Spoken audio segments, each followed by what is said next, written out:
It's May 20th, 2025. This is the conference meeting, and we have a number of presentations that we'll be hearing from staff today. But before we begin, we have a communication from the Fire Rescue Advisory Board, and then we have a walk-on as well. And the Fire Rescue Advisory Board communication simply says that they approved the strategic plan for the Fire Rescue Advisory Committee. And the strategic plan, if you keep scrolling, you'll see it's in the minutes that they've attached. It's a draft of the minutes that they've attached. It's quite lengthy. I know Chief Golan is not here today. He's on vacation. But is Chantel? Bill, you're the chair. Would you like to step forward and explain to us exactly what we're looking to accomplish here? These lights are so bright, it's very hard to see who's out there. Yeah. Well, that's a good thing, because therefore you're not late into the night with a long meeting. Yeah, so, right. Good afternoon, Mayor, Vice Mayor, members of the commission. Well, Vice Mayor's not here, I'm sorry. But Commissioners, Bill Brown, the Chairman of the Fire Rescue Advisory Committee. If you recall last fall, when the first term of the FRAC was to sunset, we came back before you and asked that we get reauthorized and reappointed for another 2-year term. And during those conversations, it was asked by the commission for the FRAC to develop a strategic plan of what our goals and initiatives were going to be during this next 2-year cycle. So that is what is before you. We've been heavily engaged, making sure that there's no conflicts within our strategic plan that would be a conflict with the department's strategic plan. And part of it, too, is the fact that they also get part of their accreditation for us being a Class 1 city is that they have stakeholder and community involvement. So this strengthens that class certification process and shows that to the committee that does the evaluation that we are actively engaged in this community, and we're working closely with the PIO. One thing I might add is we hear often the lack of citizens' knowledge of the fire assessment fee. They think the fire assessment fee pays 100% of the fire department's obligation. And as we know, that's not the case. So those are the types of things that we have to work at strategically and communicate to the community so that they have a better understanding, and also all the other programs the fire department has to offer. Thank you. Does anyone have any questions of Mr. Brown? I think we're good. Okay. You do. Furthermore, I want to thank you and also the entire committee. But I also want to make notice that they've been operating with just 4 people for a long time, which is a difficult number. We need to get them up to, I always thought the intent when we did the enabling legislation was actually 7, but then I guess there's a confusion over whether it's 7 or 5. But regardless, they're only at 4, so we need to get them a little bit more participation. So whose appointees are the folks that are listed here? Mr. Brown, who is the commissioner? Your I'm Commissioner Glassman. Okay. The vacancy is the mayor's appointment. I think I've who? The mayor's designee. Oh. Well, let me get on that. I'll just say Excuse me. do the roll call. I have to make a call. But all the 4 districts are representative. Okay, so I've been remiss then in appointing somebody there. Okay, we'll do that. So it's just 5 anyway, correct? Correct. And there have never been contentious votes. Okay. All right. So I will work with my staff, and by next meeting we should have somebody. Okay. And we look forward to your feedback and comments on our strategic plan. If there's any other issues that you wish for us to address during the next year and a half, or a little over a year and a half, we'll be more than happy to do that. Thank you. Okay, thank you. Thanks for your work. Thank you for your your commitment to this. This is really important work for us. We have a walk-on communication from the Budget Advisory Board regarding the extension of the Northwest Progresso Flagler Heights Community Redevelopment Area. Have all of you received a copy of that? So you do not have a copy of that. Basically, what it says is that the advisory board supports the extension of the CRA for 10 years at 50% tax increment funding, but is to be reviewed every 2 years. And I believe that was a recommendation that originated from the goal-setting session that we had earlier this year. Anyone have any comments with regard to that? I do, but we actually have 2 agenda items that deal with this, don't we, today? Afternoon and evening? Well, this is for discussion purposes right now. Okay. There is a CRA item and a commission meeting item related to extending the CRA for 10 years. So it's the interlocal agreement. And the BAB's recommendation was made after discussion of that extension. Okay. So do you want to discuss it now or you want to discuss it tonight? I can wait. All right. Thanks. Actually, it won't be tonight. We'll hopefully take up the CRA board meeting after the conference meeting, which should be able to be heard this afternoon. Okay. Thank All you, right. Mayor. You're welcome. Okay. Any other walk-on items? Okay. So moving on to business 1, we have discussion regarding amending Chapter 2, Section 2-43 of the Code of Ordinances, restrictions on employment of relatives, otherwise known as nepotism law, right? Good afternoon, Mayor, Commissioners. Jerome Post, Director of Human Resources. I'm here to open up the discussion for you. We do have a proposed ordinance change that will be coming before you. We'd like to make sure that it contains how you'd like it written.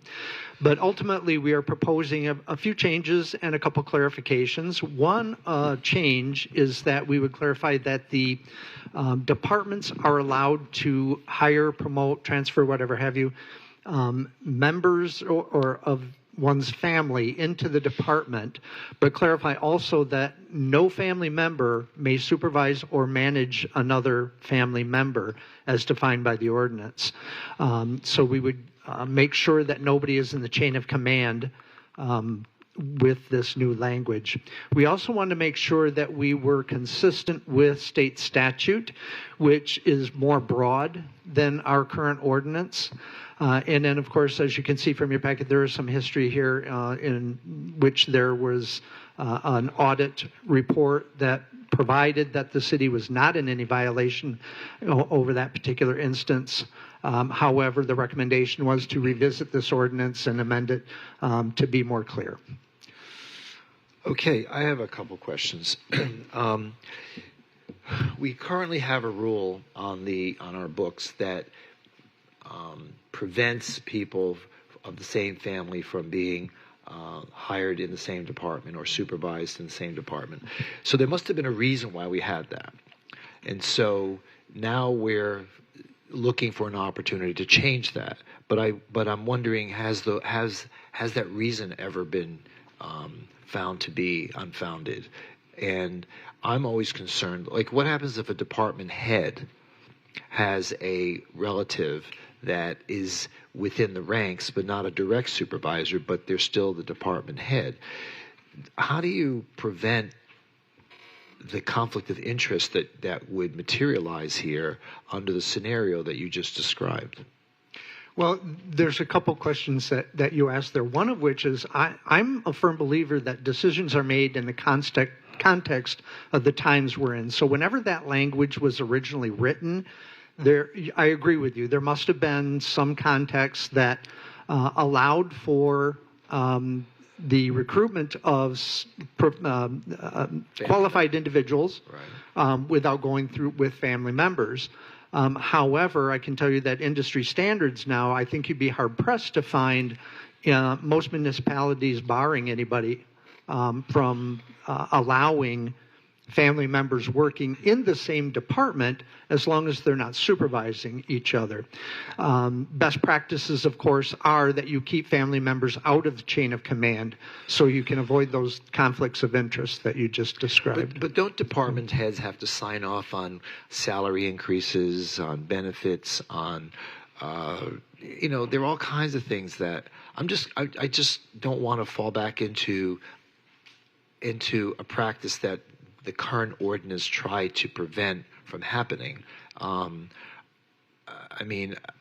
What was the purpose of this recommendation? Did someone come to us and say, "Hey, we're running out of people to hire. We need to start allowing family members to come into the city. We're desperate for good help." Why are we even talking about this Well, today? there's two things. One of which, as I said, there is a recruitment issue that we do find qualified candidates that just happen to be related to somebody within the same department. I can also tell you that we currently have a number of instances where there are family members working in the same department. It goes back, there's a history to it. I can't tell you exactly the details of each and every one, but unfortunately, we are probably in violation of our own ordinance at this point. So, Okay. I'm Yes, sorry. Go ahead, Pam. So this is also an opportunity to rectify what may be out of order for our ordinance by moving forward in a direction of allowing individuals of families to work in different departments together. Correct.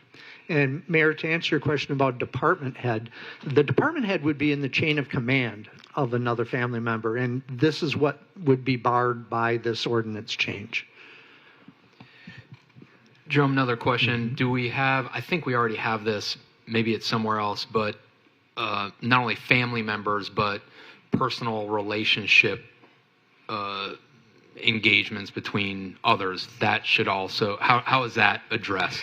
Yes, there are other areas in the personnel rules, et cetera, where we define relationships that would be cohabitating or by affinity, if you will, and those are defined as well.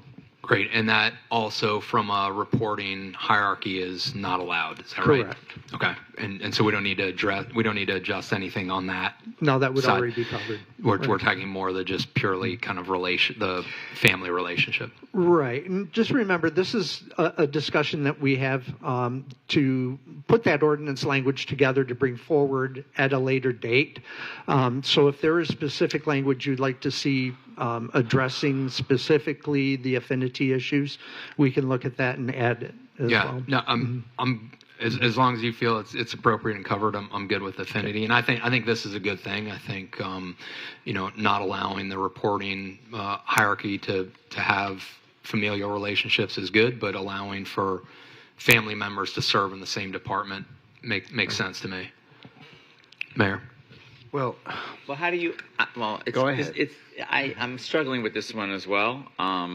Only because, if you read, the the end of page 1, we're going to try to address both issues here by removing language prohibiting employment of relatives in the same department, but then we're adding language explicitly prohibiting employment of relatives in an employee's chain of command, regardless of whether the circumstances arise due to appointment, employment, promotion, or advancement. So I don't know. Is that fair? I mean, why would you deny advancement? Why would you deny promotion? Why would you, if you're going to do all of that, then just why allow family members to be in the department at all?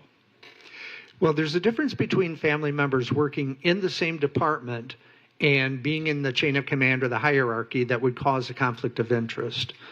So we can and have had employees working in the same department. One just doesn't supervise or manage the other in any way, shape, or form.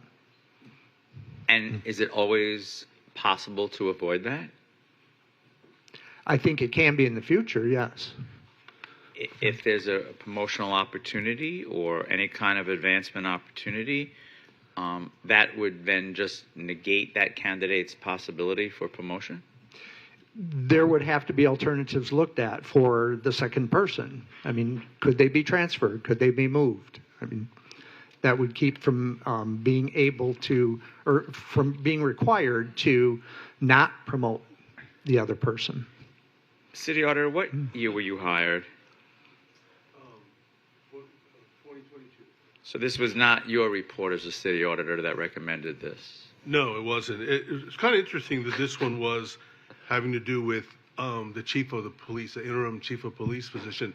So to me, that person had total jurisdiction of every employee in their under their police force. So it was kind of a unique thing, but that was the situation of that audit report that came out in 2021.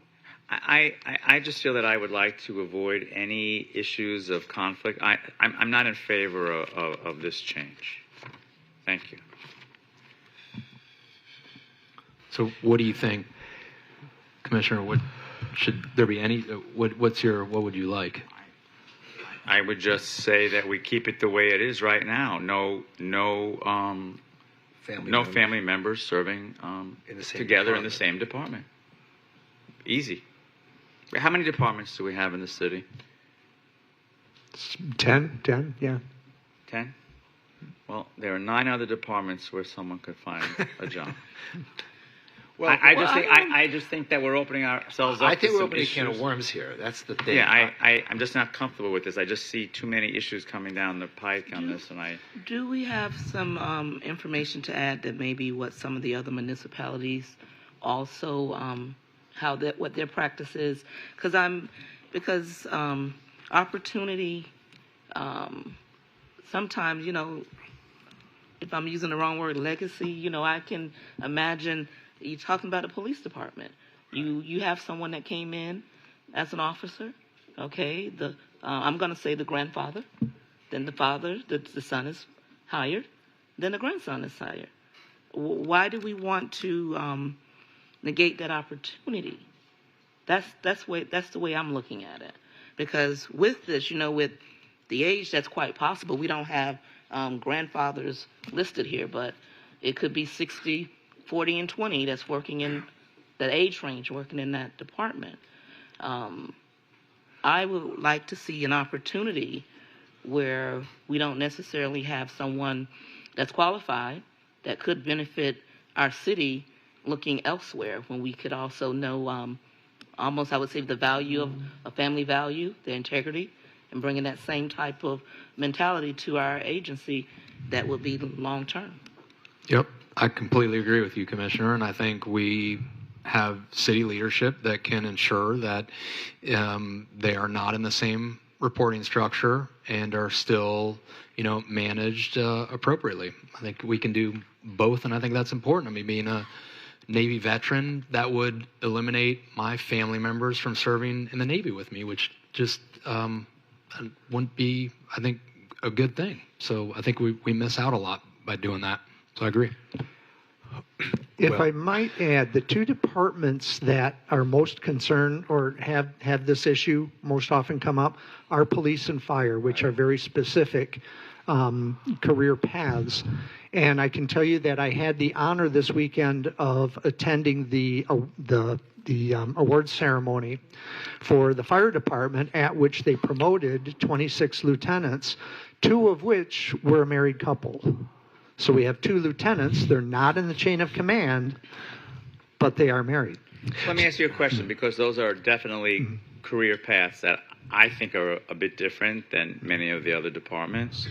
Is a carve-out possible on an item like this, where you just carve out police and fire? Well, it's certainly the reason for this discussion, to get an idea. If you'd like to see a carve-out like that, we could introduce it into a proposed ordinance change and bring it back to the commission at a later date. Yeah, I would be more comfortable with that too. I think that the police and fire agencies operate differently than the other departments, and I understand Commissioner Beasley Pittman's point. There are certain legacy appointments where mother, daughter, father, son, want to follow in the footsteps of their family to go into, and we want them to stay in Fort Lauderdale. We don't want them to have to go to Hollywood or to Pompano or whatever. So I can see that. Maybe we should tiptoe into this practice and start with those 2 departments, the 2 agencies, and then see how it works out. and I would be supportive of that. I think, Commissioner Glassman, would you be supportive of that? Yes, again, because I do see the difference there. Those are, as you said, career paths. You don't find legacies of, generation after generation like working in procurement. But I mean, not to put anything down about procurement, but it's just a different thing. It's like I've never heard of grandfather, son, grandchild. We devoted our life to procurement. That said, there are different. instances in Public Works and I don't know. We're making DSD. a flood from procurement in a moment. It's okay. I'm just using it as an example. I'm making a little light humor of it. But I do see the difference with police and fire, so I would like to see that as a carve-out, or just start there. Jerome, how many, in other departments, Yes. how many familial relationships do we have? Do you have any sense of that? I really. People in business that their children follow in the same industry or for the same company. So I'm not supportive of the carve-out.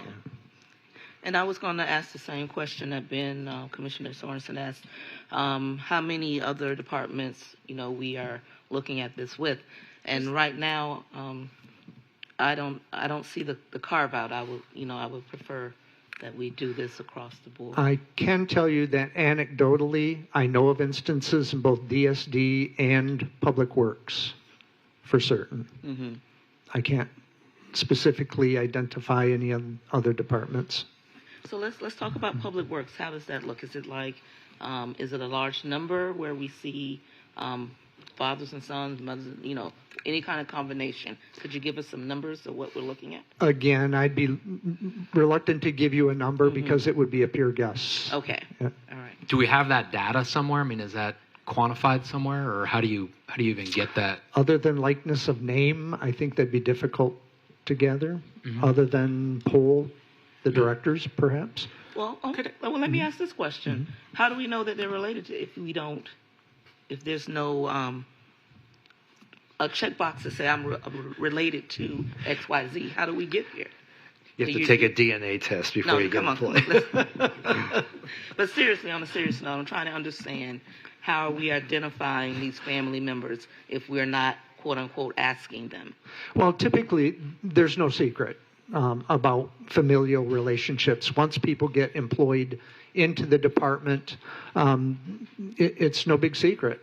So there's nothing, when I'm hired, there's nothing that says I'm related to person A, B, or C within this, or anyone within my department. I do believe we do ask on the application if they're related to another city employee. Okay. Yeah. Okay. So I think we should not forget the fact that there have been situations in which, if not familial relationships, but relations that have materialized in the association of one another in a department that's led to a romantic relationship, and that has caused the department in certain situations to go sideways, and there have been firings from that. We can't ignore that, and that was a recent event, and we need to understand that there should be, a wall that we create that prevents that from happening in the future. And we can't be ignorant of the fact that these situations do materialize. Now, the question that came up is how can you ensure that a person who is in an upper level status in a department not have any influence on the outcome of hiring or wage increases or promotions or any of the other things that an upper level person could impose on a mid-level supervisor to get their child or family member some kind of benefit or advancement that might not otherwise have occurred but for the relationship. And that's the prohibition that we're looking to ensure that we have in place. So I mean, it's kind of a dicey situation that we have here. Again, in police and fire, I fully understand it because those are sometimes legacy traditions that do take place from city to city, and I would love to see I would love to see individuals whose parents are in our departments to have their children follow suit. I think that shows how important and how great our departments are. Raquel, coming from other cities, what has been your experience? What is like Miami Beach? Tell me, do you recall what your policy was there? So I do recall that on an application you would have to disclose whether you had a relationship or not. And yes, there were familial relationships within departments, but not within the same division or within the same chain of command, particularly in fire and police. And I think here in this situation, we're seeing it in the larger departments. So DSD, Public Works, Fire and Police, those are some of the biggest departments that we have. So it is a lot easier to find opportunities for family members to be within the same department, but not within the same chain of command or division. And that's what you want to establish here, isn't that right, Jerome? Correct. Again, just to works, we have fathers or mothers who have been working there, and their children are wonderful and talented, and they've, moved into working in public works. Do you see that, Anthony? Is that at all? Does that happen from a legacy perspective? And tell us about your children in the public works. Yes, exactly. Yes, let's share. All my kids want to follow me into my career path. Yes, wise. Good afternoon, Anthony Fajardo, Assistant City Manager. So, Public Works is a very large department, it's 500 people, right. And I do believe there are some familiar relationships within the organization, not in chains of command. I do know in DSD at one point we had two brothers and one of the brothers' sons all working in trades in the building division, and a couple other divisions had familiar relationships. But again, we were always very vigilant on where they landed, who they reported to, and how that would all work. So it is an issue. I agree with Jerome that if you're trying to recruit, sometimes you do run into that situation. And if the best candidate is blocked because of that, it might be not that beneficial to the city. Yep. So. Yep. Well, thanks. I think the key is just, Mayor, having very clear guidelines and very good oversight of department heads and assistant city managers to ensure that there's not within the chain of command, just as I think fire and police could do a great job doing that. I think other departments could too. You know what? I'm willing to go with it just to see how it works, but if we find abuse, we can always change it. Fair enough. I like that. But I have misgivings about it, but we'll just see. All right. Thank you. Any other trouble you have, Jerome? I'm sure I can find some for you. Thank you. All right, thank you. Thank you, Jerome. Okay, moving on to business 2, Fix It FTL update presentation. Hello. Are you there at the switchboard 24/7? I try not to be. I try to get at least 8 hours of sleep. Otherwise, I am there. Good afternoon, Mayor and Commissioners. My name is Juan Rodriguez from the Development Services Department, and I am here today to provide you all an overview of our Fix It FTL system, which is our request management system for the city. Share some metrics from the first year of implementation of the Fix It FTL system, give you an update on some of the changes that we've implemented since we first launched, and I would be remiss not to take the opportunity to share with the public on how easy it is to submit a request in our Fix It FTL system as well. So to start off, I just want to provide an overview and a foundation as to what Fix It FTL is and some of the metrics from our first year of operation. Fix It FTL was launched in March of 2024. The implementation of the Fix It FTL system was led by our acting director, Portia Garcia, senior technology strategist, Jennifer Peters, senior administrative assistant, Felicia Blue, members of our IT department, and myself.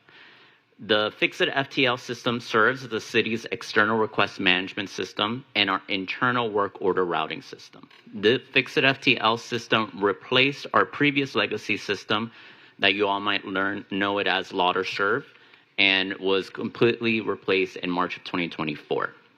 The Fix It FTL system is accessible through the city's website at www.fortlauderdale.gov/fixitftl, and as a mobile app on both the Apple iOS, and Android operating systems. Neighbors who do not have access to the city's website, to internet, or to a smartphone can call our citywide customer support center at 954-828-8000 so that our customer support center staff can enter in requests on their behalf. In the next few slides, I'm going to share some metrics from our first year of operation from the system. So the metrics you'll be seeing for the most part, are going to be from the implementation date of March 2024 to March of 2025, the first full year. Within those 12 months, the city of Fort Lauderdale received 39,756 service requests through Fix-It FTL. Of those, 37,266, or 93% of those requests, are closed and completed by our city staff. The other requests are in some form of either in progress or in further investigation by our city staff with the goal of completely closing them all out. When we launched the Fix-It FTL system, we launched with 567 request categories. The implementation team recognizes that this is a lot of request categories. However, in our legacy system, Lauderdale, we started with 1,076 requests. And we knew that it was a critical goal of reducing those number of requests so that this new system can be more easily accessible by the public and more useful to city staff. And I'll give a little bit of an update as to where we are in reducing that number even further in the next slides as well. Within that first year, we also created 22,000 unique neighbor accounts. So what does this mean? This means that 22,000 residents or visitors within the city of Fort Lauderdale created Fix-It FTL accounts to get updates on their service requests and be able to post within the system itself. Wait, so 22,000 people made 39,000 requests? So 22,000 accounts were created. However, you do not need an account to put in a request into the system. I get it. Okay. You've been busy. Yeah, which is good. It's good. Of those 39,756 requests received, the majority of those requests, about 81% of those, were received and handled by our Public Works Department. So the majority of those requests are mostly handled by Public Works. From there, our Parks and Recreation Department, Development Services Department, and Transportation and Mobility Department are the heavy users of the Fix-It FTL system. On the right-hand side, you will see the top request types that were received within that first year of implementation, of which damaged carts, which residents can go ahead and report any type of damaged carts for replacement, were the highest amount of requests received at 14% of all requests received within that first year. And the majority of the rest of the request types are sanitation-based. Can you back up for a second? Yes, of course. You had 1,009 homeless requests. That's a lot. Yes. And that's just for the homeless concern category. That doesn't take into account the HB 1365 requests, which were created a little bit later on into the implementation. This is the homeless concern request category. You don't have a separate category for the reference to the state statute? Yes, that is a separate category altogether. Do you have a number for that yet? So I don't have that on me. We can definitely go ahead and provide that, but it's not as high as this amount. It is in the couple hundreds, but it's not the top even 15 requests at the moment of this data collection, so March to March. So how do you respond to 1,009 homeless concerns? Is that too much of a discussion right now to have? Chris Cooper, Acting Assistant City Manager. So when those come in, as Juan had mentioned earlier, each request has an assignee who's supposed to triage and address that service request. So with the homeless concerns, that comes into our neighbor support department. The camping go to our homeless outreach team, police department. And then we try to, each request is a little bit different, especially in this category, because sometimes what's requested is a bit more general than there's a leak here or a cart left out there. So a lot of it goes into us trying to identify who the person is that's the subject of the request, where they are, what their needs are. A lot of that engagement comes through the homeless outreach team. It could come through the task force for ending homelessness. It's really just dependent on what the request is and what the needed outcome is. Okay, but it doesn't just stop at fix it. It goes into a system. It does, Okay. absolutely. Mhm. Okay, great. Thank you. Yep. What is Take 5 inquiry? So Take 5 inquiry, I had the same question myself. This is a public works request category, and some of the request categories are not externally based. Some of them are only for internal work routing. So this is actually led by our sustainability division, and it's basically a recycling education program where our staff will go out and inspect various recycling bins, and if it's an incorrect recyclable item, they'll go ahead and tag it, provide educational information, and it's all logged through the Fix-It FTL system. So as you can see, the Fix-It FTL system can be used for a variety of different work processes as the system continues to grow. Got it. City manager, you have so few. What can we do to increase that so you can get more attention? We'll work on that. She keeps changing her cell phone number. I can't Exactly. understand It's why. strange. It doesn't quite get to her. So this next slide represents the amount of requests received by commission district. This doesn't mean that... It means that District 2 is very needy. And just to clarify, this could be a visitor of the city or a resident of another district, but however, the address of the request that needs action taken is in that commission district. So, as you noted, Mayor, Commission District 2 represents the most amount of requests received at 29%. Commission District 4 is the next up at 27%. Then Commission District 1 at 25%, and Commission District 3 at 19% of all requests received. We're number one. Yeah. Yeah, you take that and run with it. I think that the reason why District 3 has fewer is because of awareness of the app. Not only that, also the connectivity. That's still an issue. Is that right? Yes, Yeah. because we promote it. I tell all my neighbors about it as much as I can. I am an avid user. I'm pretty sure I am probably 5,000 of those inquiries. She's needy. But I think awareness and connectivity, yeah, exactly. Yes, exactly. It's not that there aren't as Yes, many and- issues, it's just that, Yes. okay. And then also, even with that, they indicated that, neighbors still have that opportunity to call the 8,000 number, and this is capturing what's on the Fix-It. So to answer your question, Mayor, our Acting Director, Portia Garcia, is on it, and she pulled the number of HB 1365 requests to date, and there has been 90 received so far. Okay. So this next slide shows the number of requests received by month within that first year of implementation. A couple of things to note here. Within the first 3 months of implementation, you'll see that we received significantly lower requests than we did in the later months since the system launched in March of 2024. The reason for that being is when we launched in March of 2024, we actually implemented a soft launch. This gave an opportunity for our staff to be able to work out a lot of the kinks within the workflows, make sure that all requests were assigned to proper staff, and to be able to exercise within the system before doing a mass marketing campaign and really getting the word out there. In June of 2024, you start seeing that the average amount received by month is between 3,000 to 4,000, and that's because we partner with our amazing strategic communications team, did a bus bench campaign, social media campaign, email blasts, began presentations at neighborhood association meetings upon requests, and began plugging Fix-It FTL and any type of pertinent social media blast from our strategic communications team moving forward.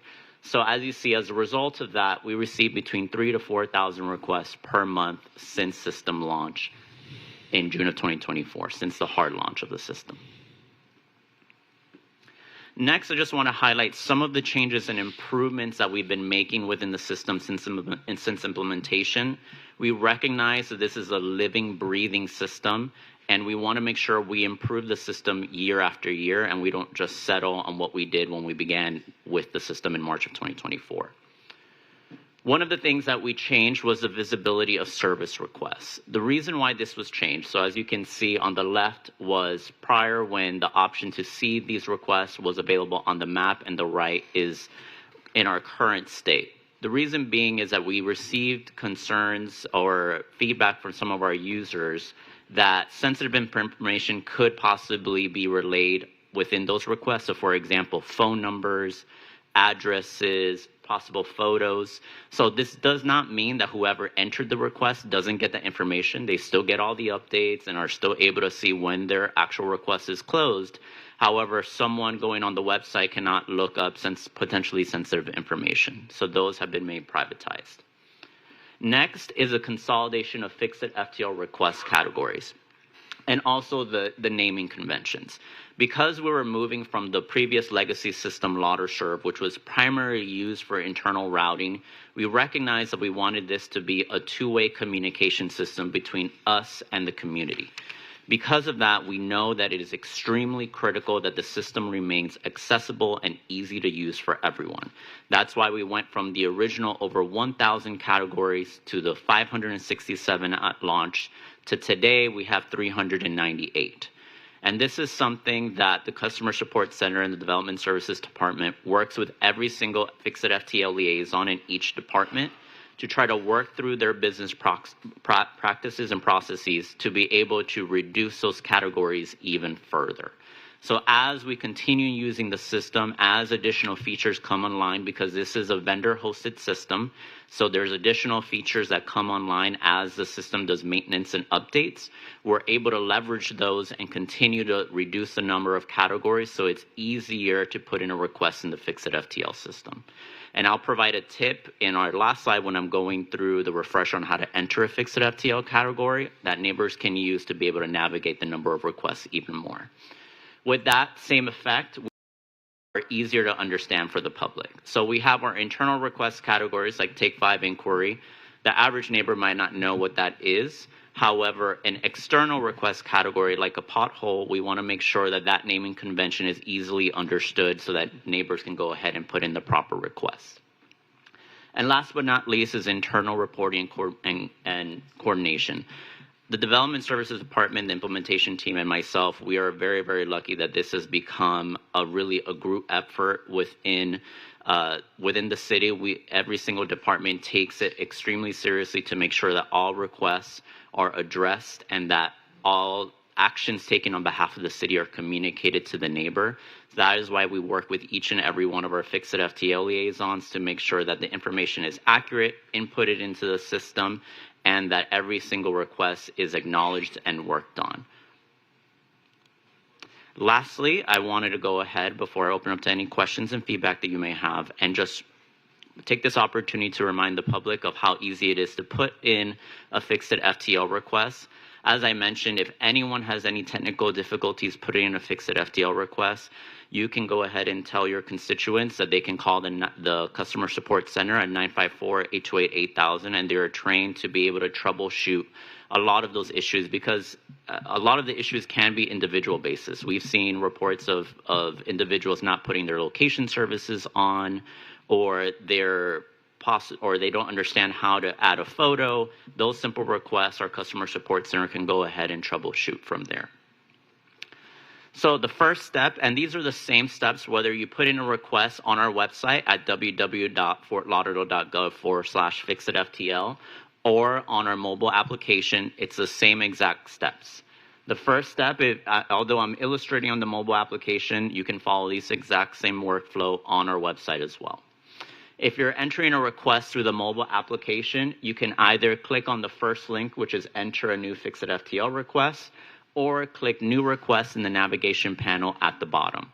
The application also allows us to leverage the app to go ahead and display critical links to services within the city, so such as paying your utility bill, paying a parking citation. But we wanted to make sure that the main function of the app, which is to enter in a Fix It FTL request, is directly highlighted first. From there, you can add a photo. A photo is not mandatory for Fix It FTL request categories. A lot of times we see people driving by or running by or walking by and they don't have a time to take a photo. That does not need to be added. From there, you would enter in the location of the request itself. This can be done in two ways. You can either enter in a physical address or you can use the map to drop a pin if you're not aware of what the address is. From there, you would specify the request category that you're entering the request for. And this is a feature that I promote often when we're talking in our neighborhood association meetings, is that search bar up top. So if you know that you're putting in a request for a pothole or graffiti, you can go ahead and actually type in that search bar, and it'll eliminate all the rest of the categories so that you only see the category that you actually want to submit a request for up front. From there, it'll take you to the request submission page where you will answer various questions. Every request category has different questions that allow staff to get the information that they need to in order to satisfy the request. Once all those questions are answered, you can go ahead and submit. And if you created a neighbor account, like I mentioned earlier, you're able to get updates as our staff are taking action against a request and satisfying the needs of our neighbors. And that is all that I have for you today, but I'm open to any questions or feedback that you may have on Fix It FTL. Anyone have any questions? Actually, just a comment. First of all, thank you for the presentation. It's excellent. You did a great job. I obviously, well, you saw we have a lot of requests in District 2. We promote this a lot in all of our communications. We promote it when we attend all of our neighborhood association meetings. People are very receptive to this, and we always ask how many have it, and a good number of hands always go up. So people are definitely using it, and they like using it. The only thing that I hear, and I'm glad you're working on it, the only thing I hear negatively is that step 4 and the number of categories and trying to figure out. I would try to get it down to as few as possible. Again, that's the only comment that I hear that recommends a change for that. Otherwise, folks are really using it and wanting to use it, and they find it rather simple. And so I just want to say thanks for that, because it really is resonating with the folks whenever we go to any of our neighborhood meetings. Absolutely. Thank you. Okay. Anyone else have any questions or comments? Ben, did you want to say anything? Okay. Thanks. Thank you. This is great. Chris, were you and I talking about to make, with Fix It for Lauderdale, allow more of the back and forth updates in terms of status? I just forget if I was talking to you or Anthony about that. Does that ring a bell?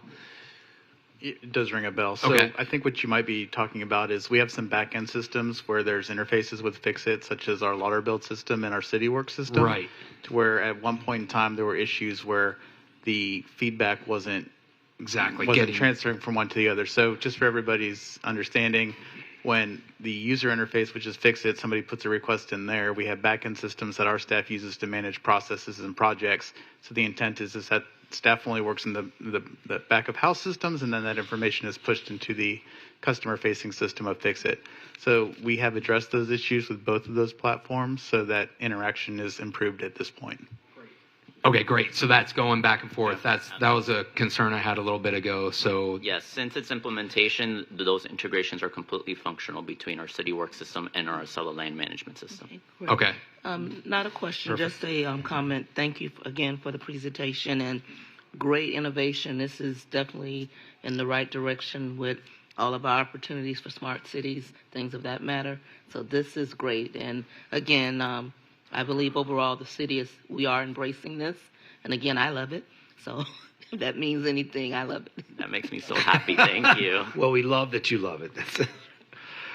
Okay, thank you so much. Thank we you so appreciate much. it. Keep up the good work. And whoever created this concept, invented this option, I'm sorry? You did not sign up, no. Did you want to speak? Sure. Come on up. Sure. Your name is?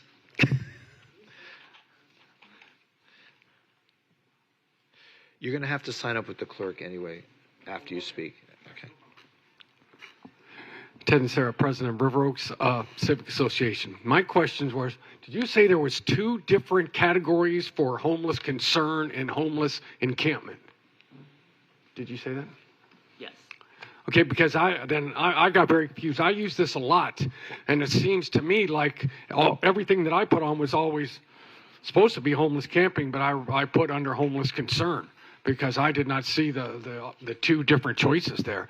And quite a few times I got back on this thing that my it was closed. Your request has been closed on a homeless situation, and your numbers of reports and closing is way high. I mean, I love baseball and I love statistics, and so that's a great statistic. But I had some that were labeled closed, and I went right back there to the exact location where I had my concern, and there it was the same exact situation as it was, but I was informed that it was closed, that it had been taken care of. And as far as the interaction goes, I know for a while the only interaction I saw was at the very bottom. You can press a thing that says if you want to say thank you. And there was nothing else but that. But so, I mean, and there is too many choices. We have some with, let's say, if I have a pile of trash, there's so many different situations where you can push on who's supposed to, what does it fall under, that I think we could shorten that up a little bit on that. But because I use this a lot. It does work. I mean, I use it, but mostly for the homeless situation. But we need to, I don't understand why I get told it's closed when it really wasn't. So it's not that District 2 is more needy, it's just that River Oaks. Okay. And proud of it. So Commissioner Sorensen, you can avoid River Oaks. Hey, love River Oaks. Was just at the River Oaks Civic Association meeting the other night, which was fantastic. Great meeting. So we love our engaged neighbors. Thank you, Mayor. You're welcome. Okay. Anyone else who wishes to speak on this item? There being none, move on to business 3, Holiday Park parking update. Who's here to speak on that? Oh, our parking guru? That would be me. I guess. Good afternoon, Mayor, Commission. Better, Ben Rogers, Acting Assistant City Manager. So today we're going to go through an update on Holiday Park. Some things have progressed over the last couple of months. We came to the Commission in January and talked about the city effort on delivering additional parking for the park needs. Since that time, we've received 2 unsolicited proposals that deliver things. And the goal and the intent of today is really to find out from the Commission what the next steps are, and if they have a desire to have staff further evaluate the unsolicited proposals and come back to the Commission with more information, or if you want to continue moving forward with the city efforts for a surface parking lot. Okay, before you begin, I do believe it was the decision of the Commission to move forward on the south parking lot to surface that, correct? That's correct. And is that effort moving forward? Yes, that effort's underway, and one of the slides will highlight where we are in that process and what the remaining timeline is. Great, thank you. So I wanted to start off again and just rebalance and make sure everyone understands the need for additional parking at Holiday Park. There's been a lot of demand generators that have been added to the park between the development and expansion of park leagues and events, the activation of the Parker Playhouse, the War Memorial, and the Baptist Health Iceplex. We also have park spawn projects going on that will deliver improvements for the entire community, but specifically the Jimmy Everett Tennis Center. The first 9 courts are finished. They're moving along very well in their timeline, looking to have that completed in the fall and winter months of 2025. But with that will be some tennis tournaments and some other activations that will create additional demand. And then in phase 3 of the park spawn, we have pickleball courts, we have playground, we have splash pads, other community amenities that will be delivered. We added the YMCA on here. They do have their own project. They have their own parking that meets their needs. But we know that the space that the Y goes on now is used for Parker Playhouse parking. It's used for overflow parking in the area. So once that parcel is developed, that overflow parking will be eliminated. Mayor, you beat me to the punch. We came back, in January. We talked through the design criteria package that city staff started. That scope had the design team coming back with 2 concepts. We actually got 4 or 5 of them out of it. There was 2 main ones. One just a garage only that would be larger in scale and on the north side. And then the second option was a surface slot on the south side and a smaller garage on the north side. Staff also evaluated what 2 surface slots would look like. And at that time, Mayor, you are correct. The direction from the Commission was to prioritize the south parking lot. There was comments and mentions of the use and demand of the Iceplex, the conditions of the facilities, and the challenges of using the parking there. So staff has been working with our design criteria package team to finalize the revisions needed to change that scope from a garage to the parking lots, and hoping to finalize that 30% design in the next couple of weeks, early summer. And then the timeline on the bottom would be if we go through our traditional methodology, we'd be in procurement probably to the end of this year. We would award a contract for the contractor sometime in early 2026, and depending on when that gets fully executed and the mobilization notice to proceed comes through, we look for the construction of that to be completed in the fall of 2026. So we have about. It shouldn't take that long to put some asphalt on a parking lot. Yeah, one of the challenges for this parcel is the stormwater. There's a lot of stormwater collection in this area. If you recall, Right. There's a lot of flooding that goes on during heavy rains. And so it's more than just the asphalt on the top, but there's a lot of other utility elements, lighting to the area that needs to be added to. So understand the concerns. And this is, in my opinion, a conservative approach on the timeline. But I do think it's important to notate that it is approximately 18 months still for a full implementation. Okay. So that leads us to, we received 2 unsolicited proposals for this, 2 different firms that listed on here. The first one, Holiday Park Parking Partners on the left side, they submitted their proposal in March and then had a revision come forth in April. And Park Place Garages LLC submitted theirs earlier this month. While we're not here to go through and compare one to the other at this point or to rank or award or anything like that, I did want to provide just a general overview of what the proposals included. And so they both deliver additional parking. Some have surface lots. Both have parking garage. Both of them have electric vehicle charging in there. Both proposals reference the addition of fire stations. I think that's been a commission priority to try to identify a space in this area east of the tracks that could be readily available for a fire station. And then both of them have similar deal structures where the developer provides the upfront capital, the development responsibilities. The city would have some kind of annual lease payment, and then we'd have parking revenue. And then both of them, I think, have different strategies on revenue opportunities, which may mitigate the city's annual lease payment. So very high-level overview for the commission today, but just, again, trying to understand if the commission would like to move forward with staff's surface lot effort or if they have an interest in learning more about these proposals. And just to remind the City Commission on the unsolicited proposal process, multiple steps in there. And right now we're really trying to figure out from the City Commission if they would like for staff to further evaluate the proposals that we received. If so, we'll go through an evaluation process, and then we would bring it back to the City Commission to determine if they want to have an intent to enter into a comprehensive agreement. My recommendation would be, if that was the case, that we would schedule conference presentations before the summer recess, let both of the proposers come and provide an overview of their proposal, and then get feedback from the City Commission at that point. So, Mayor, that concludes my presentation. Okay. Any questions? Go ahead. I'm sorry. Thank you, Mayor. So, Ben, why are you phrasing it so that it's a choice of either move forward with the surfing lots or look at this? Why can't we go simultaneously with getting that south lot done, paved, and also at the same time moving forward with the proposals? We could. Part of the one proposal was for them to develop the south parking lot, so that could be probably expedited through their practice if we would move forward with that. I think that both of the proposers are interested in learning more of what the commission desire is, and if there's a south surface lot that would still stay in addition to a parking garage, I think that they might be able to expedite the service delivery.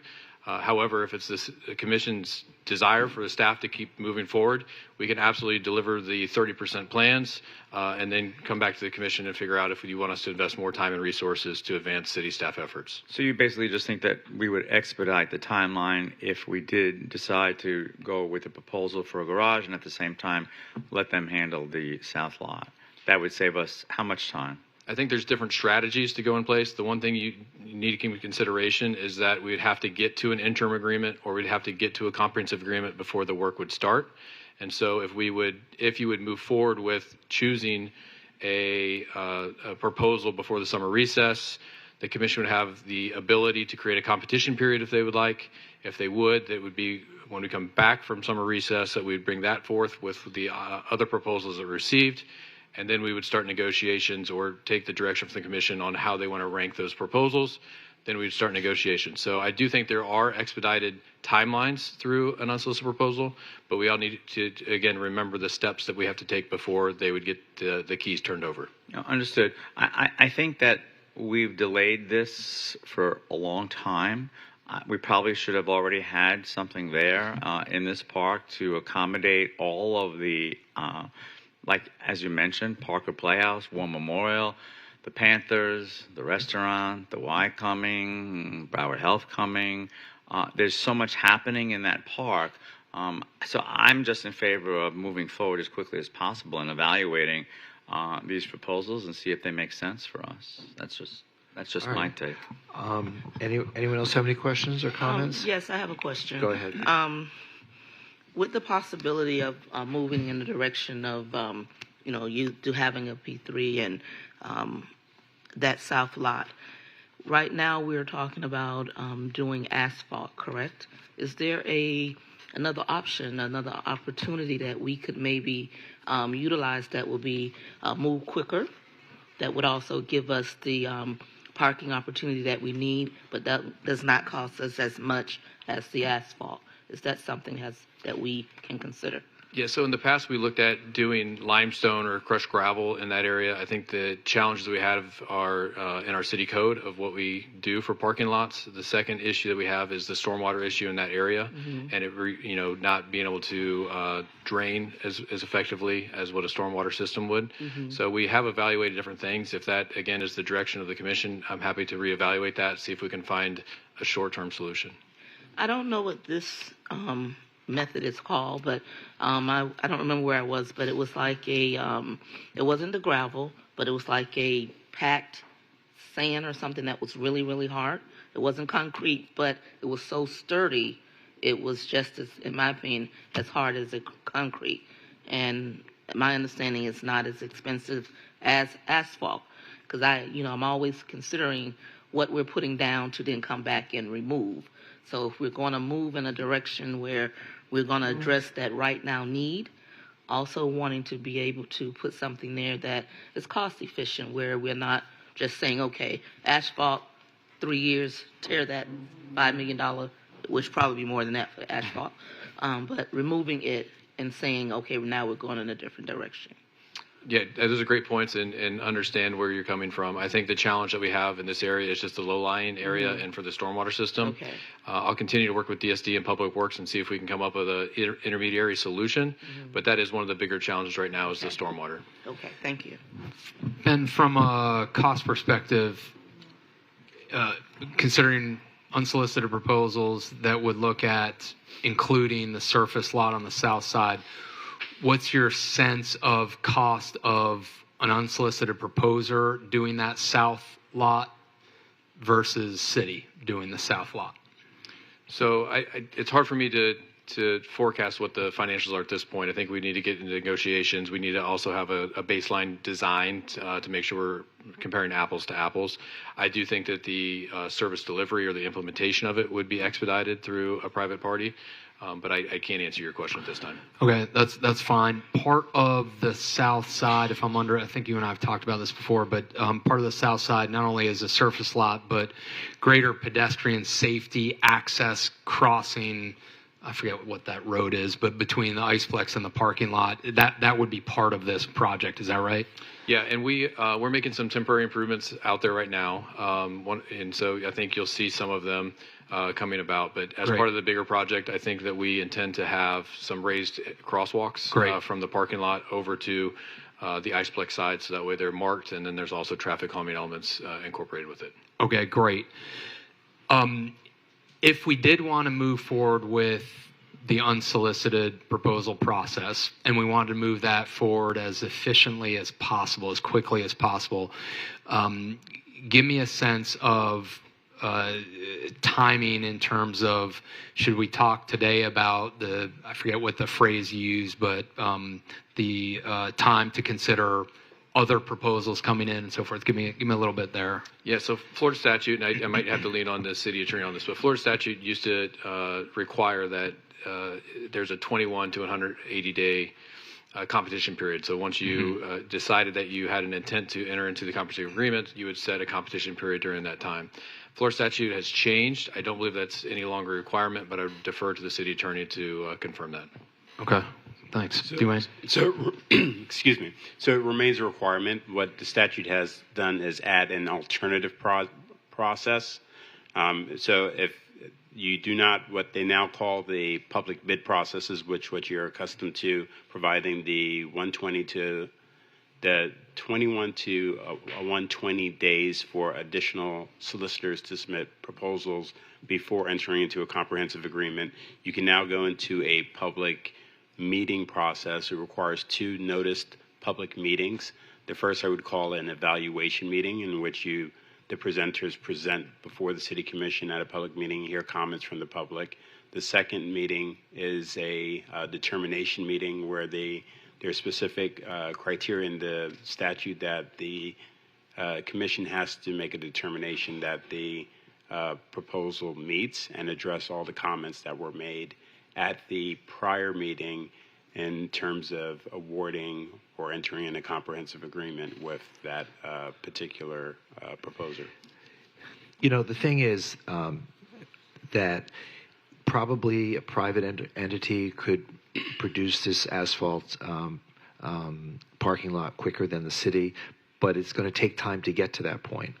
And I think that, as Dwayne just pointed out, having the 2 meetings, there's notice, that would take longer than the 21 days that we would be allowed to open that window of competition. I'm looking at page 6 of 7, and it says both proposals indicate a parking garage can be constructed in approximately 12 months. Well, they want to build a huge parking structure in 1 year, and we're talking about just paving an area in 18 months. Well, what this belies is the fact that you have to get to that point. You have to get to the point where the design has been completed, the permits have been processed, and that could take a year. So while it says it can do it in 12 months, it could take a year to get to that point. With the unsolicited proposals, the same thing. By the time we get to approve an unsolicited proposal, it may be a year, because staff still has to review the proposals. That's going to take a little while. And honestly, Ben, I personally think that we should probably go ahead and get the surface parking lot done, and then we can focus on the structure itself, which I think is going to be significant and possibly a game changer for that area. And I hate to delay the surface parking lot because it is an absolute mess. So that's just my thought. I'm just, and there are a few people who signed up to speak. Maybe we can listen to them. Great. That sounds good, Mayor. Yeah. Yep. All right. Does that conclude your presentation? Yes, sir. Can you just keep that handy, because I want to refer back to it a little bit. Thanks. Let's see. This was for questions only. John, share it just for questions, or do you want to make a statement? Okay. Same with Gary Olson. Gary, are you here? Okay. The lady in the dark glasses. I won't mention your name because apparently you're here incommunicado.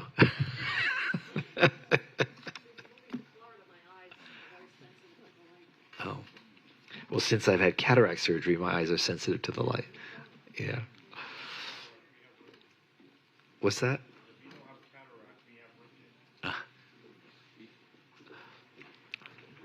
Good afternoon, Mayor and Commissioners. My name is Marilyn Romano. I'm here as a citizen, taxpayer, and resident.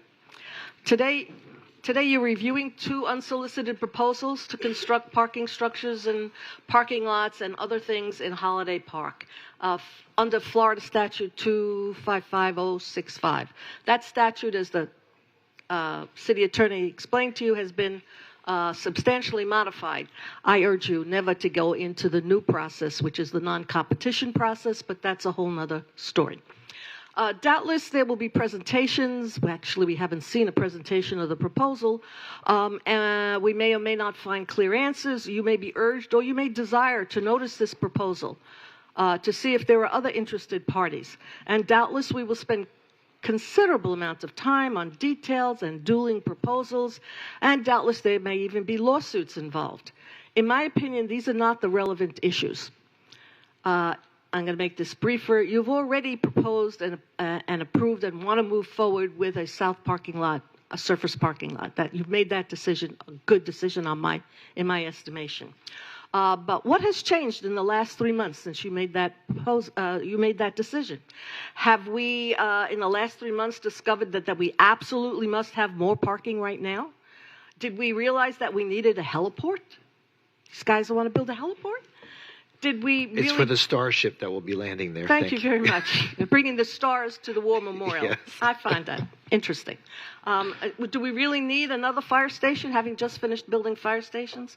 A simple parking lot with a forest of trees, solar lights, EV charging stations, and natural stormwater drainage, which I would be happy to elaborate on if I had time to answer questions, that would just be fine with me. You always have the option to add parking structures at a later date if they are needed. A modest proposal sounds very good, especially considering the ongoing and future demands on the city's budget. While infrastructure like stormwater sewers and water distribution pipes are added to the resident utility bills, it nonetheless adds up and starts to hurt. However, we need a new city hall. The police headquarters keeps getting more expensive. We may be pushing our bonding capacity now, and we have sidewalk dreams. Our city budgets this year and in the future will be very difficult. The possibility of losing property tax and state tax support are very real. Development is slowing down. The recession is looming. Winter may be coming. Now is not the time to be entering into I don't know how you wake up in the morning. My God, it's so scary. I'm such a happy person, naturally happy. It's just scary. Oh, scary. Yeah. Keep those blinders on. Okay. Now is not the time. The point is, now is not the time to be entering into a P3 with anybody for anything except the most pressing needs. Surely you don't think that there is free money to be had in a P3? Surely you know from experience that a P3 costs more? And surely you don't think P3s come in on time and on budget and deliver all that was proposed all the time? P3s do shift the risk of construction onto a private entity with admittedly more expertise and bandwidth than the city can provide. However, I understand that you may be averse to undertaking capital projects, given your recent problems with the police headquarters and parks bonds. That's understandable, but it doesn't take a genius to build a parking lot.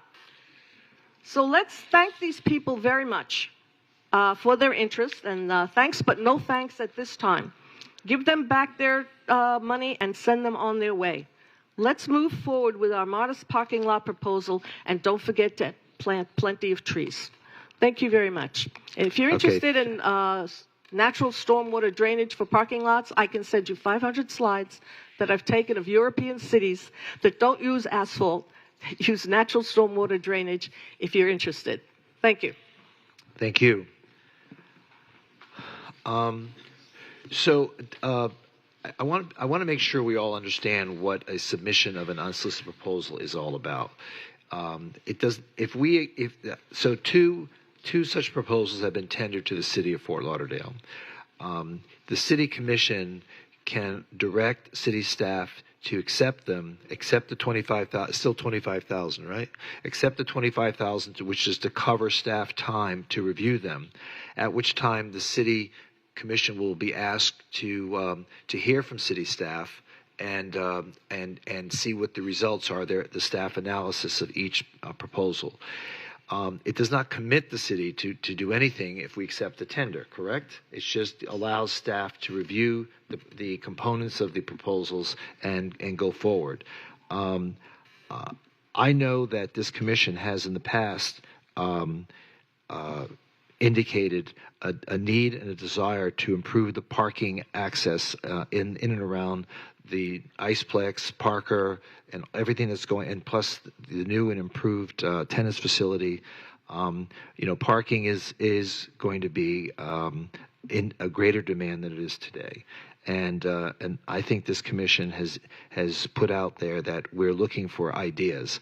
And as we move forward with the surface parking lot, I do think it behooves the commission to direct staff to accept these unsolicited proposals just to see what they are, just to allow us to focus on what exactly is being proposed. And then when you folks come back with your analysis, we'll be in a much better position to make a decision. Does that make sense to everybody? Does that make sense? Okay. Are you okay with that, Commissioner Sorensen? Yeah, I just have some questions, but I'm good with the general direction. Okay, go ahead. Go ahead, Commissioner. Okay, great. Was there anyone else who wanted to talk, Mayor, or is that's it? That was it. Okay, great. Thanks. Let's see, Ben, can you pull up that deck again and go to the parking space analysis? So talk me through, if you would, just briefly, do we need more parking than we currently have on the south side? Do we need a garage? So I think that in the past, the Parks bond originally contemplated a smaller garage, and then with the activations and these demand generators coming to the park, it's created a desire for more. We do have a legal obligation to provide the Parker Playhouse with at least 600 parking spaces. So that's one of the factors for consideration. The War Memorial Auditorium has been activated. It's starting to host concerts, and they're starting to have events there. So I think the concern, Commissioner, is that with multiple demand generators that have events at the same time, that if you don't build it to the 800 to the 1,000 space garage, you're still going to have a lot of challenges on high demand periods. So the surface lot, off the top of your head, is it 625 parking spaces, or what does that number come from? So the 625 was when we developed the north and the south. The north and the south. Yes. Approximately what will the south accommodate? So we still needed to refine it, but the ballpark number was 400. Okay. We need to overlap that with some of our DSD and code requirements for landscaping improvements. We also probably want to do setback from the condos to have a green space there. So we have some other considerations, but I would say 300 to 400 spaces. Okay, so it sounds more like 3 than 4. Okay, so with 300 additional spaces, and considering the activation of War Memorial, the Iceplex, and Parker. So the Parker, the grass lot that's to the side of the Parker now, do we have an estimate as to how many cars can be parked there as is? I don't have that number off the top of my head. I do know that for the 600 that they've got to use both the east portion and the west portion to accommodate the number of vehicles that they generate. Okay. All right, so let's just pick a number for a moment. Let's say 500 spaces. 500 cars can be parked on the north parking lot. Okay. I think for illustration purposes, it'd probably be closer to 300 to 350. Oh, really? Okay. Yeah. So let's say that's the north side, right? Okay. So 350. So we're still, based on the estimate for demand, we're still far short of what we need, is what you're saying. And is that 350 northeast and northwest on the other side of the Parker?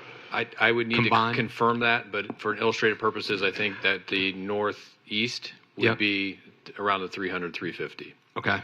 And then, west isn't that, there's not that many available. There's not that many, and the Y is going to take up some of that. That's what I was going to say, is the Y is going to eat into that right on the west side. Right. Okay. Sorry, go ahead. And on the grass parcel now for the east, you also need to consider the weather conditions because a lot of times we'll have heavy rains and there'll be ponding where some of the lot's not available. So the number they fit in there is a fluctuant number based off of the conditions. So so we're thinking out loud right now, and so it's clear to us that a structure is going to be necessary to really accommodate. I mean, we wanted the War Memorial to be revitalized, and we're thankful that the Panther organization came in and did what they did, and it's an amazing element to what we have to offer here in our city. The Iceplex has been an amazing success, and as long as whether the Panthers are champions or not, we know we have a base of support in our community that will always support the Florida Panthers, and that area will continue to be a popular watch party area that that will need parking. And of course, the Parker continues to become, it's as successful today as it was in the past, and people love coming to the events, the performances. I mean, I've been there about 4 or 5 times in this past 6 months, which is probably more than I've been in the last 5 years. There's just so many great things happening there. So, so we clearly need more parking, and I believe the estimate was I think we needed 1,000 more parking spaces in addition to the south asphalt parking area. So so I don't know about the office space. I think the commission said we didn't really want to have office space there. Tell me about the fires. Is that an EMS station, or is that like with trucks and things? I think for the fire EMS station, it would be a 2-bay station, probably 6,000, 8,000 square feet, very similar to the project that we're putting in the Heron Garage over by Las Olas. I don't know if the immediate demand would be to fill it out, but I think if we're going to invest into infrastructure for the future with the demand in the area of Searstown and other developments, that it would probably be better to build it bigger than smaller. Yeah. So the closest fire station though to that area is the one by the bus station, right? Chantel, you want to chime in on this? So the closest fire station is the one by the bus station, correct? Yes, sir. Fire Station 2, which is west of the tracks. Which is west of the tracks. Yes, sir. Right. So that's an issue. Yes, sir. Yeah. Okay. All right. Mayor? Yes, sir. If I may, and obviously I've been speaking to all of these parties for Holiday Park and also the neighborhoods surrounding it and the neighborhoods. We have to start thinking about not just now, but the future. So the chief has also expressed several times at several of our meetings that we need to have this. The population is booming in Flagler Village. The population, even more and more young families, as the Miami Herald said the other day in that downtown area. Same thing with Victoria Park, Flagler Village. And also just the mere fact that we still are going to be building that Y there with Broward Health. I just think that it's really important for us not just to think about what we need now, but we have to think about the future. And I'm all in support of doing that garage with approximately 1,000 spaces, in addition to the 300 spaces on the surface lot. And I really think that staff needs to be given the green light to go ahead and really get this to us as soon as possible and evaluate these proposals, and let's get on with this discussion. But I do believe we do need the EMS very much there because of what's happening. And when Searstown, by the way, they're going to be getting ready soon to go into permitting. That's going to be bringing hundreds and hundreds and hundreds of more units just across the street from this. So I just see that there is a need, there is an urgency, and as I said, we have to just be forward-thinking, not just looking around, what do we need today? Thank you.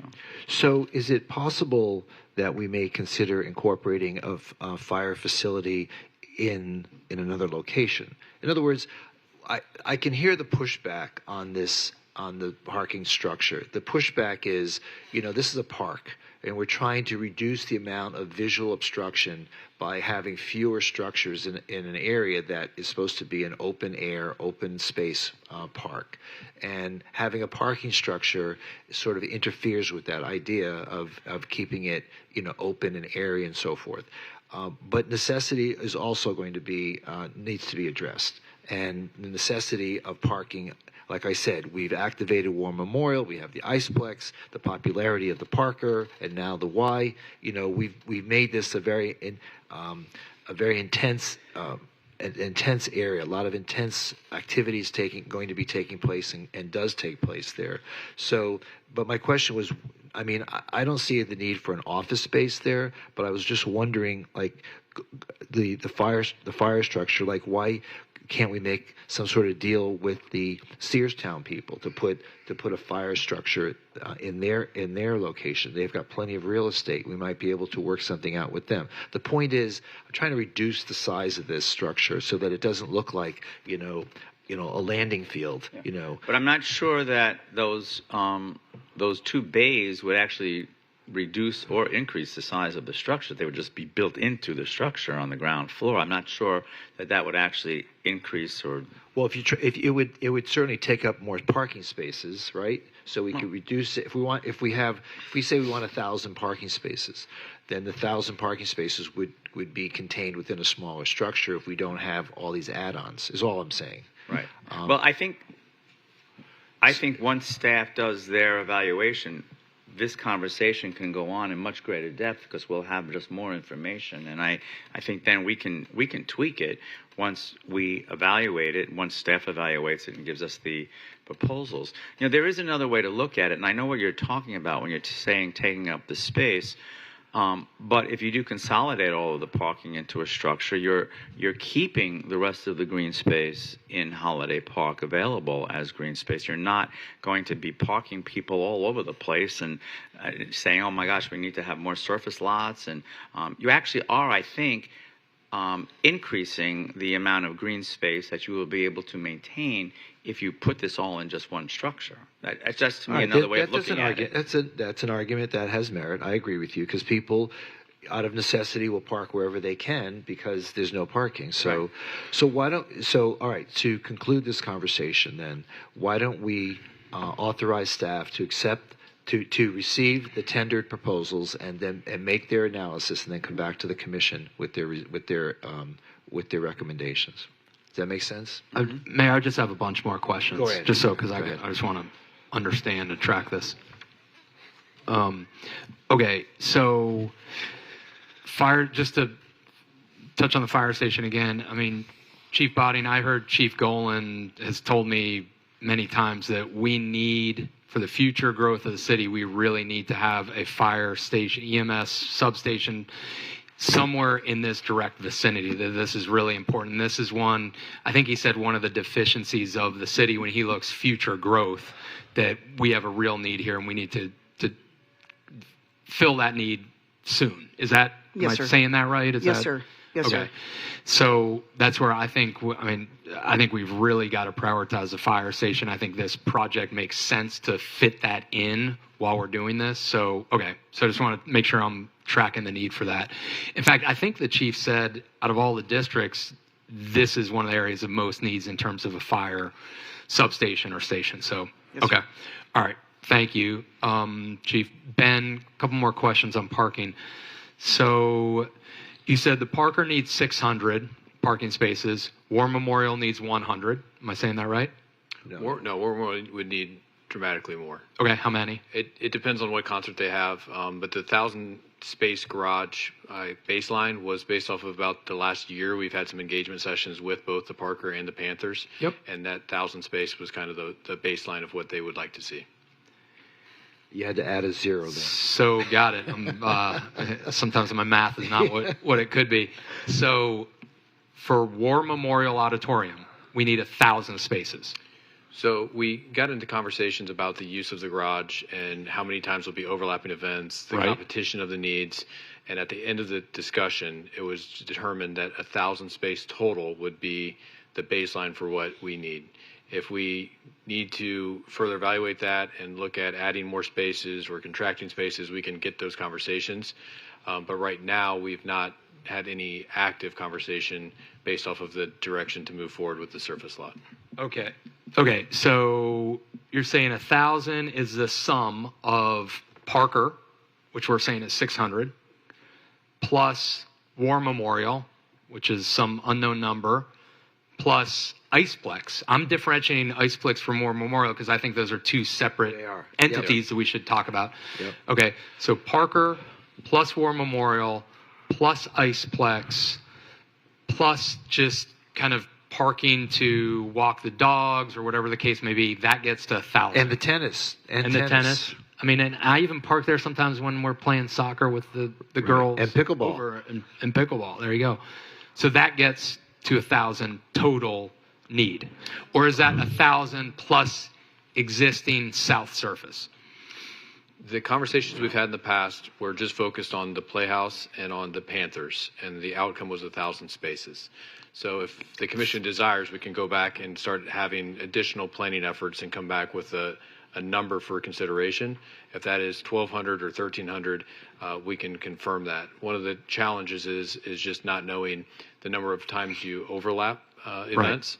And the concern from a staff perspective, just based off the cost of the garage, is if you build 1,200 spaces and on an average need, you're filling 400 of them or 500 of them, you have a garage that sits partially empty during the non-event nights. Right. So, but the good thing about having this garage, not to interrupt you, yeah, but go ahead. during hurricanes, having a safe space for people to park their vehicles, if no event is taking place. I mean, there are multiple uses for garages that may not necessarily be for the entertainment. But yes, there will be times when it's empty, but God forbid there are events happening at the Parker, the Iceplex, and War Memorial on the same night, okay? We'd be hard-pressed for parking. Absolutely. So, but on a typical, you're saying on a typical evening of just the Parker, there would be like 600, a need for 600, War Memorial, maybe the same amount. Iceplex is variable because of the different things that go on there. So I think, Ben, we just picked 1,000 spaces as a number to work with on top of the south parking lot of 300.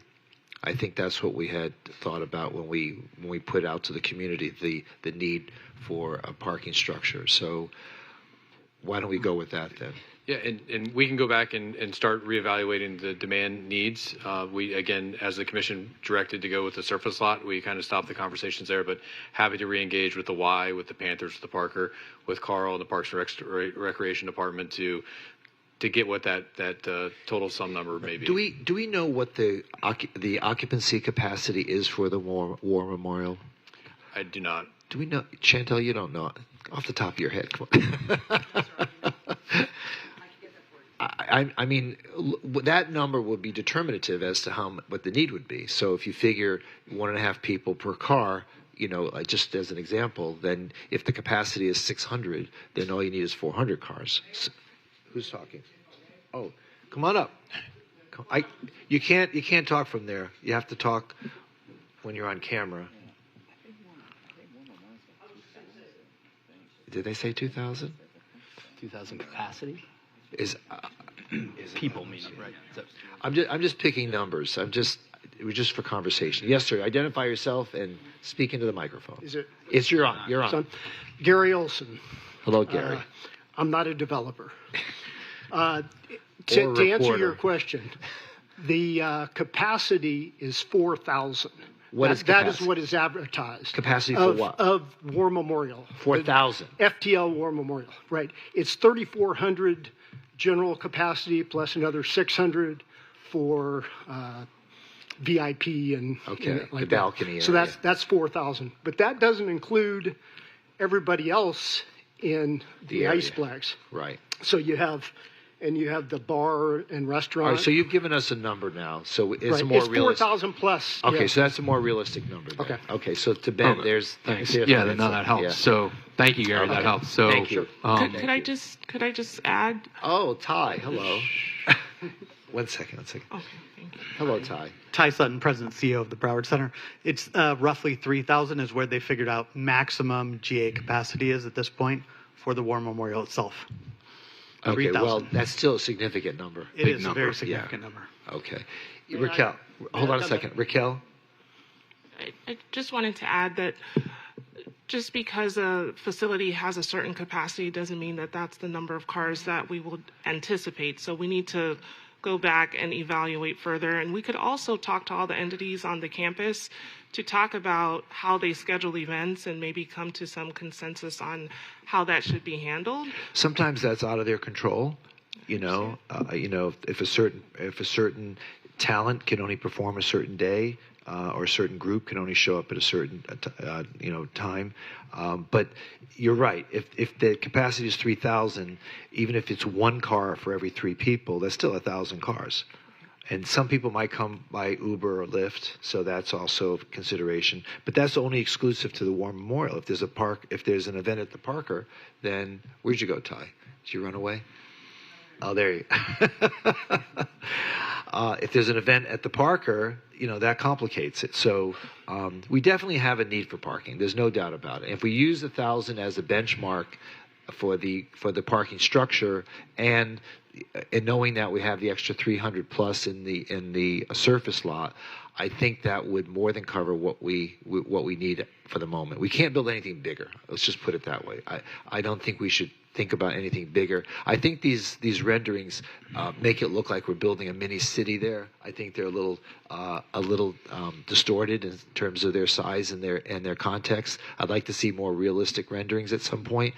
And when you do come back, I would love to see something that's a little bit more nature respectful in terms of trying to blend the exterior with the park setting that we have there, because right now they look very industrial, and we certainly don't want that feeling in Holiday Park. Okay, so thank you. So just to sum, I think we're hearing from Chief Botting, we have a significant need for a fire rescue station in the area. I think this project is a great option for that. I'm hearing we're massively underparked in this area, and that's my experience too when I'm there going to the Iceplex and playing on the fields with our girls. So, Mayor, I think this is the right need and approach to seek support for. Okay, so now if you'd go to I think it's the last page, Ben, or the second last page. Yeah, here. Okay. So, if we said, hey, please evaluate these two options. At what point is it stated by the city that we would welcome any other unsolicited proposals for a project like this? How do we communicate that, or when? If I may.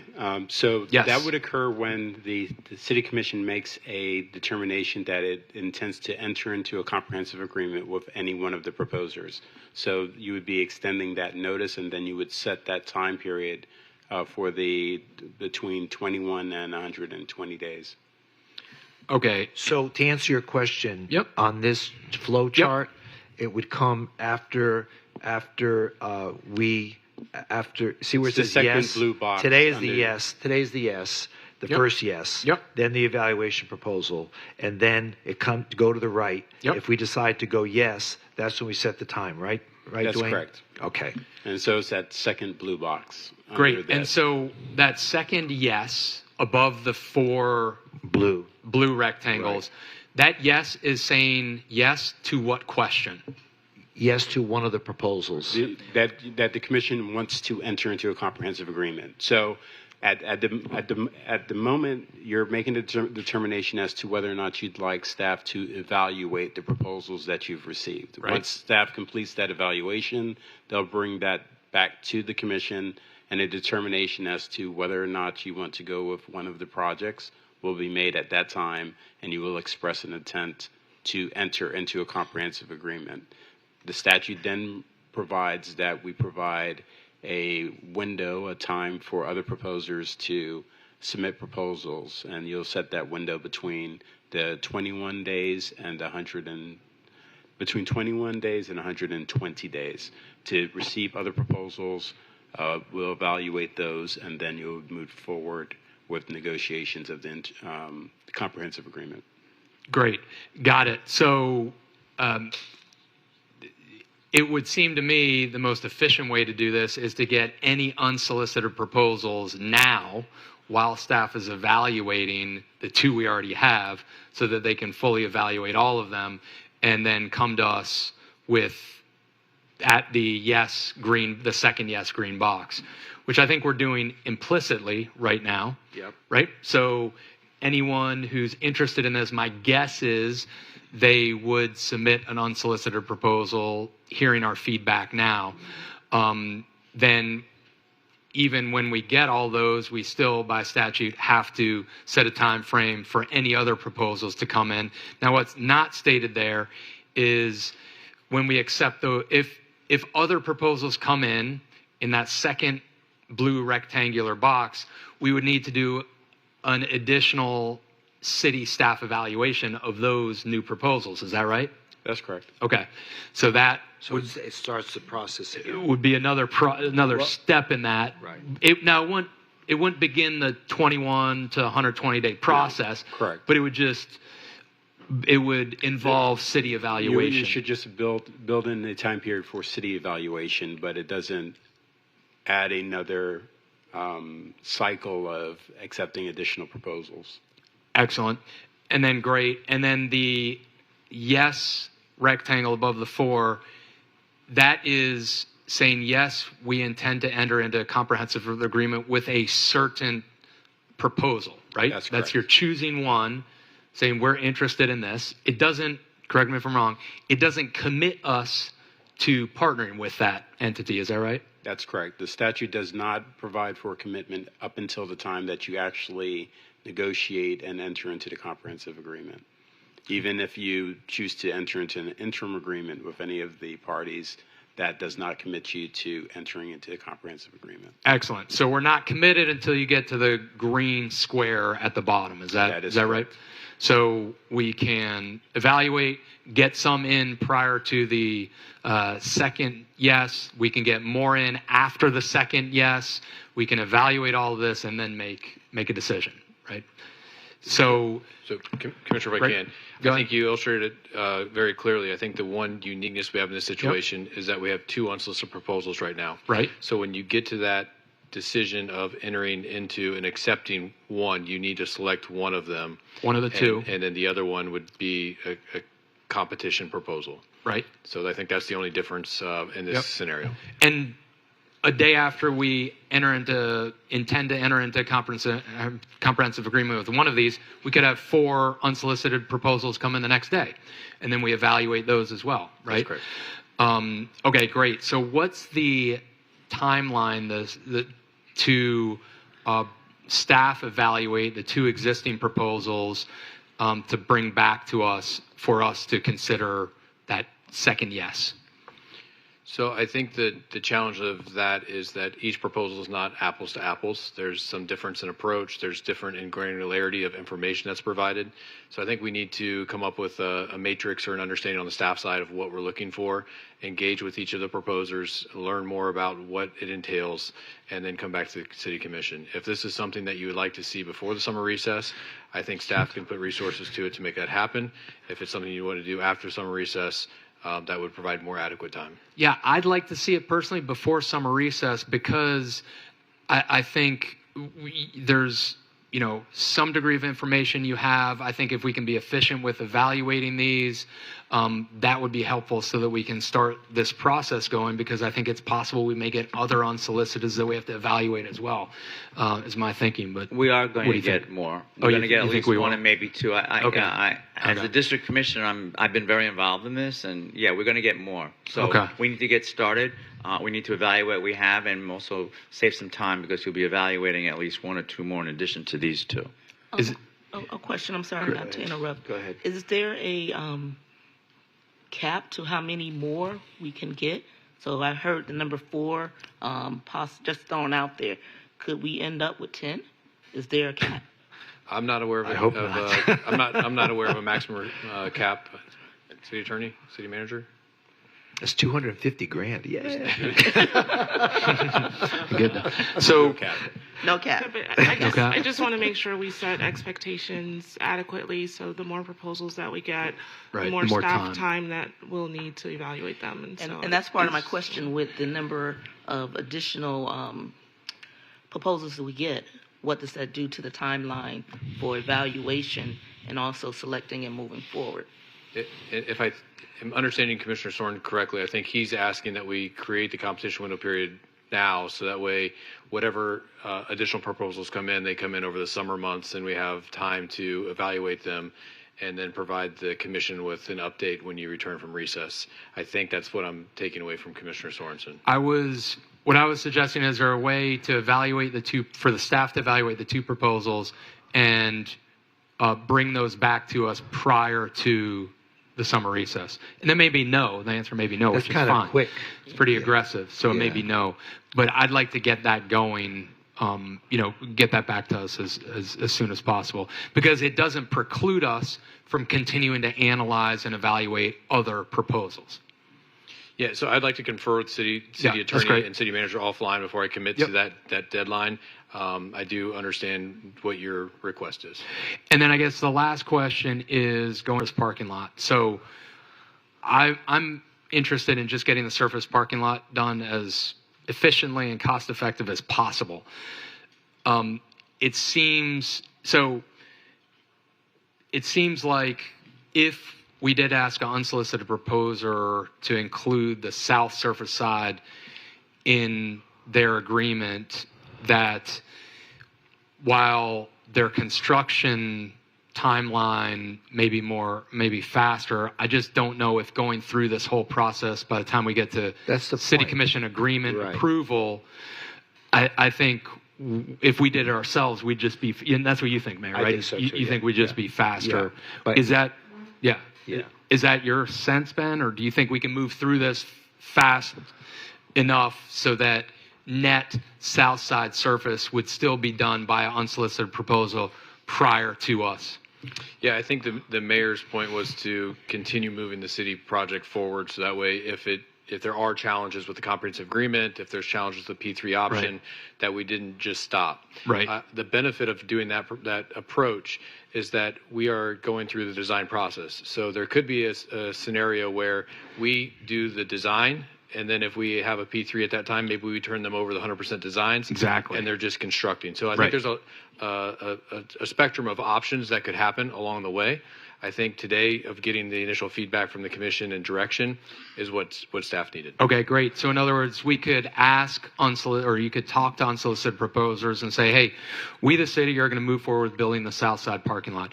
What we'd be interested in is if you're selected, that you would then pick up that project where it stands that day and possibly complete it towards end as part of the proposal.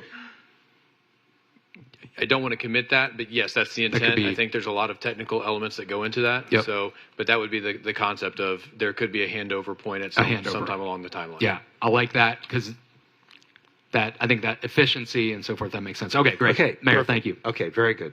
So- District Commissioner, do you have any other comments? No, I'm good. Let's just get rolling. All right. So, Mayor, just to summarize, I like to do this each time. We're going to continue moving forward with the surface lot with city resources as planned. We are going to we're going to evaluate at the staff level the two unsolicited proposals that we have, and then bring it back to the commission at a point that we're ready to share that information for the commission to determine if they want to or intend to enter into a comprehensive agreement.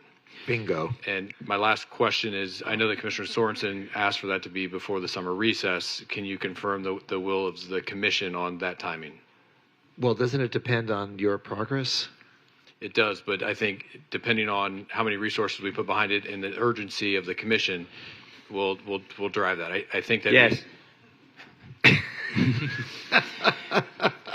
Do your best. Okay. Take it one step at a time. Thank you. Thank you. One last question, just going back to the kind of impervious versus pervious. So Maryland, it sounds like you have some great concepts. So can we really look at that grass pave systems for the south side? Yeah, we can explore all different alternatives. I'd really Each one has love- its pro and con, Yeah. so we'll Okay. put that together. Great. Okay. Thank great. you. Thank you. Thank you. One last question? No. That's it. All yours, Mayor. Thank you. All right. Thank you so much. Thank you, Ben. We can take a break for a few minutes or just go right into our commission reports. It'd be Commissioner Beasley Pittman. You want to go ahead? Okay. Is that everyone? No. Do you want to take a break? You okay? Keep going. Okay, here we go. Okay. Couple items I would like to share as far as what we were able to attend and also accomplish some conversations we've had as well.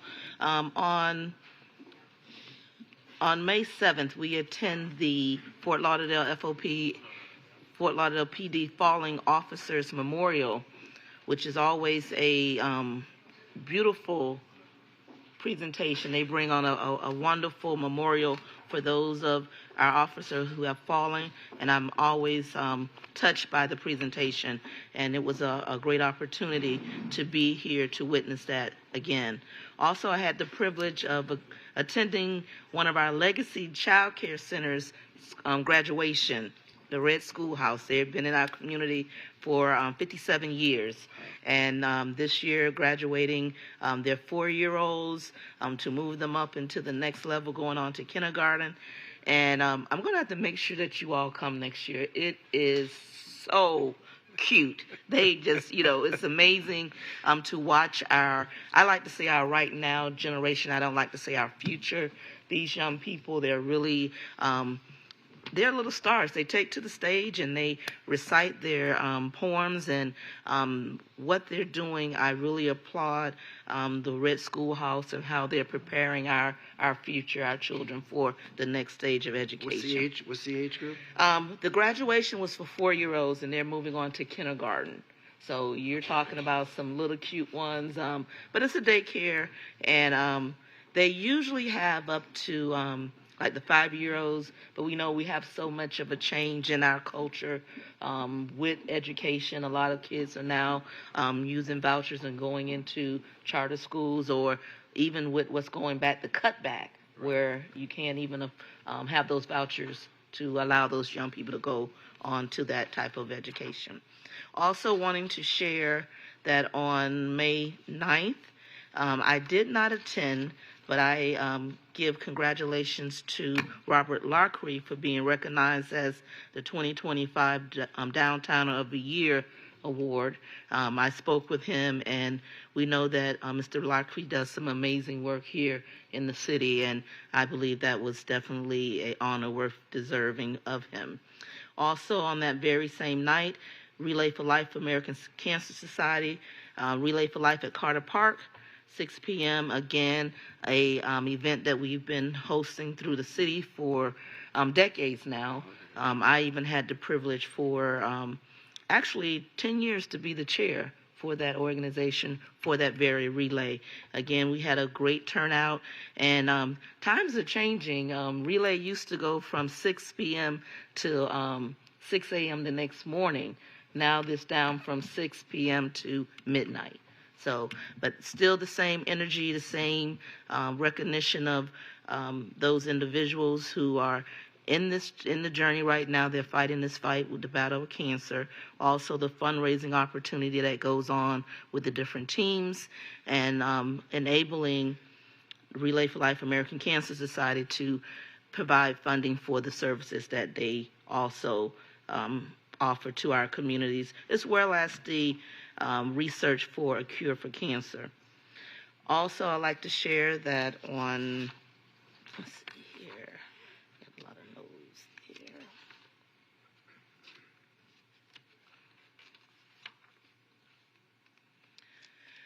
In regards to I Am Six Trunk, that initiative that we are have introduced to the district, the city overall. At this point, we are in what's considered phase 2. I'm excited to be championing this along with the city staff that is helping us move this about.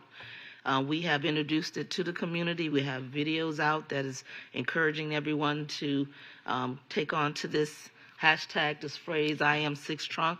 And overall, again, this is to bring awareness and that, again, that embracing of District 3 and who we are and what has been accomplished through our city. The step that we're in now is beginning to work on the economics and public safety and housing pieces. There is a survey that went live through our city website. It's a survey that's asking our neighbors what it is that they are hoping to see, what to accomplish, what is needed. With that, the survey is also going to allow for a Six Trunk Empowerment Summit that's scheduled for June 19th, and more information will be coming for that. But really excited about community engagement. Individuals are now calling our office trying to find out more about it and what they too can do to promote. Who's hosting that?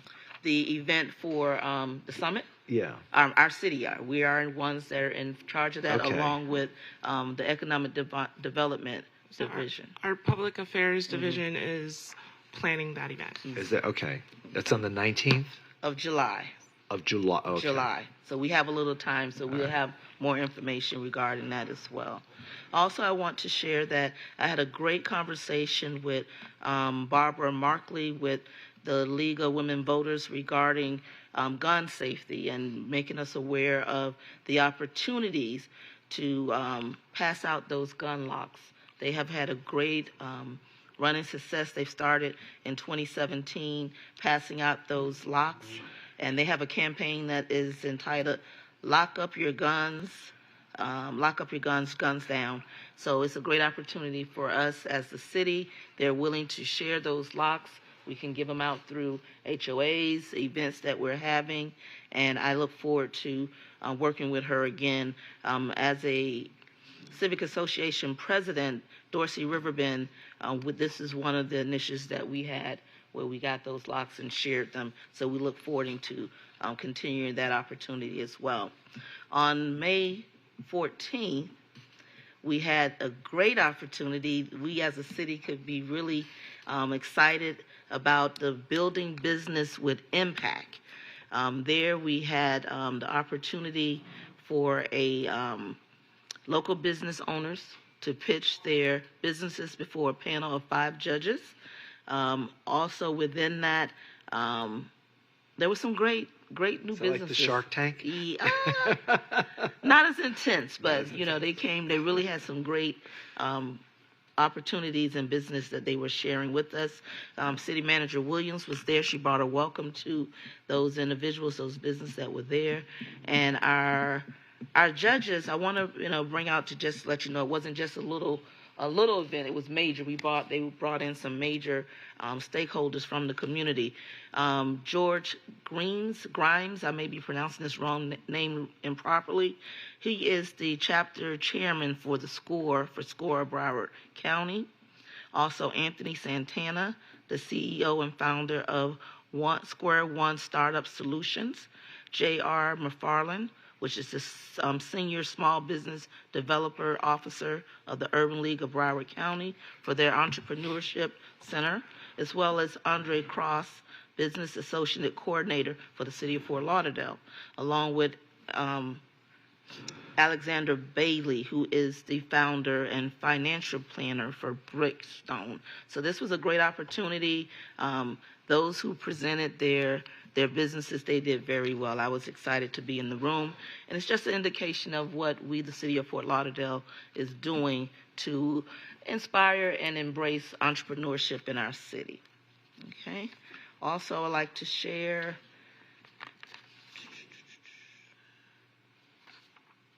okay, that's done with that part. Let's see here. Okay. I have a couple things that I wanted to have a conversation about. In regards, I'm hoping that most of us have read in the newspaper or even seen some articles about what's going on regarding school lunches overall in the nation and in our city, in our county. Broward County will be eliminating free lunches. And Mayor, I understand that you are part of the a coalition, the Hunger Alliance, with the mayors, and hoping that you all have discussed this in some degree. But I'm hoping that as a city that we could collaborate, see what we can do, where we can embrace this in some manner to address this overall. If you could share. Well, I think it's as a result of federal funding being cut off. It is. And the education department, our board of education, our school board has not really made those choices yet. They haven't budgeted for them. I think that's where the decision is made. Mm-hmm. It's a travesty. It is that decision was made at the federal level, because it's completely ignorant of the situations that exist in so many of our school communities. Mm-hmm. And I mean, it just makes no sense to me when I hear that they're about to give a big tax cut for people that don't need it, and yet, young kids who come to school hungry, right? And go home from school hungry. It's such a small number compared to other programs that whose benefits are often spurious, but this is clearly a benefit for all the young kids. I don't know. I intend to follow. We're having the U.S. Conference of Mayors next month, and I know this is going to be a topic of conversation. Okay, great. Because I'm hoping with that, even if there isn't a conclusion that can be met there, what can we do within our city to ensure that our children, because we know that it's a situation now, and if we go where they're not even having opportunity to have lunch, food, nutrition during school hours, we are now watching a problem escalate even to another level. Well, so are we able to... well, the thing is, the school year is just about over. Right. So it's really going to be for this fall, Correct. I would imagine. So it gives time for the school board to, reassess its priorities and realize that they've got to come up with money in order to continue in this program. I mean, they have taxing power. They, if they need to increase their millage rate to accommodate this program, that's their decision to do so. Maybe as a commission we can think about it. I don't know if that's something that... Yeah. I hope we will consider something to the whole dais because, understanding, yes, it falls back on the school board, but yet and still, we're talking about our neighbors, our children, I agree. who will go without food, where it's already a challenge for. So Raquel, can you find out what kind of price tag we're looking at and what the school board is looking to do going forward? Sure. I'm sorry. I think we need to get a little confirmation and clarity around what was cut because it may have been that blanket free lunch despite income category was eliminated, but perhaps income-based free and reduced lunch still remains. So we need to get a little clarification on... If you can come back and maybe put it on a conference item and see exactly what options we have. Okay. Okay. I would appreciate that because I know we, being a city and a dais that is concerned about everyone. So, well, we partially fund school resource officers, right? Exactly. Which we should never have to, but we do because we believe in the safety of our kids. So now we're talking about, breakfast and lunch too, right? Yeah. Yes. It just boggles the mind sometimes. But and even is there a possibility with partnerships with any type of entities that may be looking to do something that don't know how to navigate through the process? So just a conversation. I wanted to bring it out so that our neighbors know that we understand what's going on, right, and we're not being silent to it or turning a blind eye to it. Yeah, I completely agree. And Raquel, even if it's just like a quick memo so that, because maybe there's some action we need to start taking with school board members or so forth, so any clarity would be great. I'll engage with our chief education officer, and I know our Parks and Recreation department also does some things surrounding food insecurity. So yes, we can provide a memo and also come back with a conference item as necessary. All right, I thank you for that. And then one other item, it has been one of the legacy churches in my district. They approach my office and they have a desire to rename a street in the community after the late Reverend Dr. W.C. Bell Jr. He was the pastor of the church for 50 years in the community, and they would like to rename what is known as Northwest 23rd Lane. 23rd Lane sits between Northwest 22nd Street and 26th Street.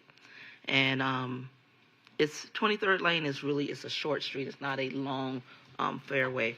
And they would like to rename that street in honor of Dr. Bell. Again, in the community for over 50 years. The church name is Mount Carmel Baptist Church. In the community, they have had years of community outreach, which included weekly homeless ministry and food distributing activities and fostering the neighbors, toy giveaways, and also working with other spiritual leaders in the community. And it's a long resume that they have here. And I am familiar with Dr. Bell again, I always love to say I grew up in District 3, and I know so many of the households of faith, and he really was a light in the community. And I think this will be a great opportunity to memorialize and highlight who he is and that his legacy continues. And the church has continued also in that same vein to work with the neighbors and in the city overall. So my question is, how could we do this in the most I don't know what the process is, streamlined- but what is the neighborhood association that encompasses this street? That would be Rock Island Association. So can Rock Island? I think the neighborhood association has to recommend that, right? Good afternoon, Miloš Majstorović, Acting Director for Cities Transportation and Mobility Department. So there are two ways to go about this. One of the ways is for the City Commission to provide the direction to City Manager. Historically, this would be discussed during conference meeting, and then if that direction is provided, and if there is a consensus among elected officials, then we would help out with this request without having to go through regular policy that would require individual to submit a request. Okay. My desire, if we as a commission could move forward with this, that's my reason for bringing it to the commission today. But going through that process, I mean, there has to be a recommendation from the neighborhood association. Isn't that correct? Not if we go through commission direction process. All right. Well, what's the pleasure of the commission? Any objection to this? Is it possible that we can just get like a fact sheet and then do it at the next? I would just like to read a little bit something. Is that possible? Yes, I can share with That'd be great. What's considered like a bio they sent over. Thank We you. can share that. Got it. Thank you. Thank that you, and that conclude concludes my report? time. Thank you. Okay, for the very time. good. Commissioner Glassman. Yes, thank you, Mayor.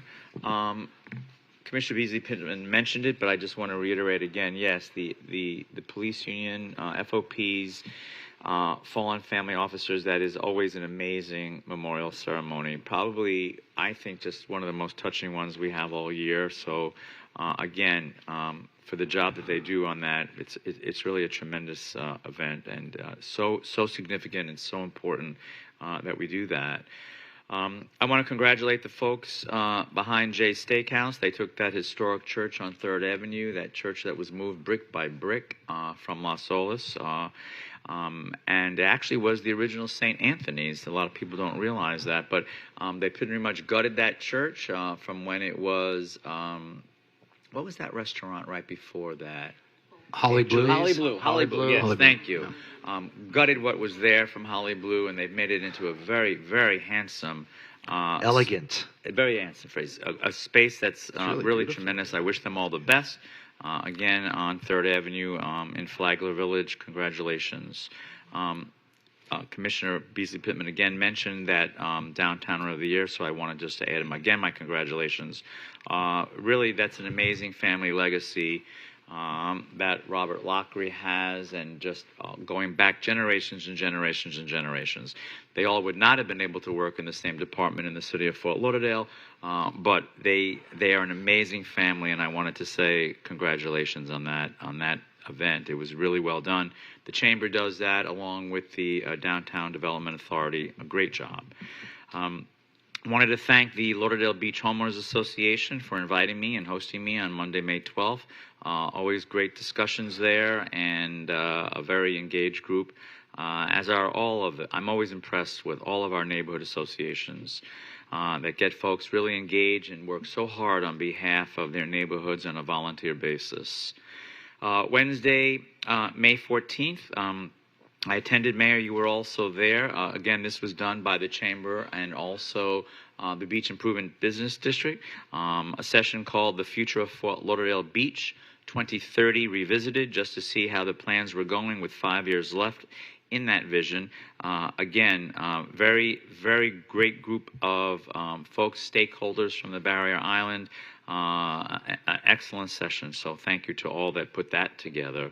On Thursday, May 15th, Mayor, you were also there. the first residential for sale product in many years in downtown. We've been seeing just so much rental product. But the Andari Residences, just to the west of Tunnel Top Plaza, our first residential for sale product. Commissioner Sorensen was there as well. Good turnout, and in a very short amount of time, they've already hit 50% sales. So that's indicative of that need. We'll see how that goes with the rest of downtown. Coming up, I think tomorrow is, I think it's pronounced Ukaya Smokehouse. That is a brand new Japanese smokehouse downtown, and tomorrow is the ribbon cutting for that. Also, Flagler Village Civic Association is meeting. Thursday, May 22nd, is the MPO State of the Region Awards at the Broward County Convention Center. Also, it's a busy day Thursday. Coley Hammock is hosting the inaugural Mary Brickell Social, honoring a visionary, Mary Brickell, a real estate pioneer in the history of our city. And then that evening, we're going to be celebrating the USS Fort Lauderdale with their commissioning and support committee, with the ship's sponsor, the Honorable Meredith Berger. We'll be hosting that. We'll be getting an update on the ship, on the captain, on the crew, and what's been happening with the USS Fort Lauderdale. Then Saturday, the Great American Beach Party. That's always a very well-attended event, all day Saturday, with events happening the entire day. And last but not least, on Monday, we will have the 2 Memorial Day commemorations in Lauderdale Memorial Park Cemetery, and also the Riverwalk. And that's it for me, Mayor. Thank you. Great. Thank you, Commissioner Sorensen. Thank you, Mayor.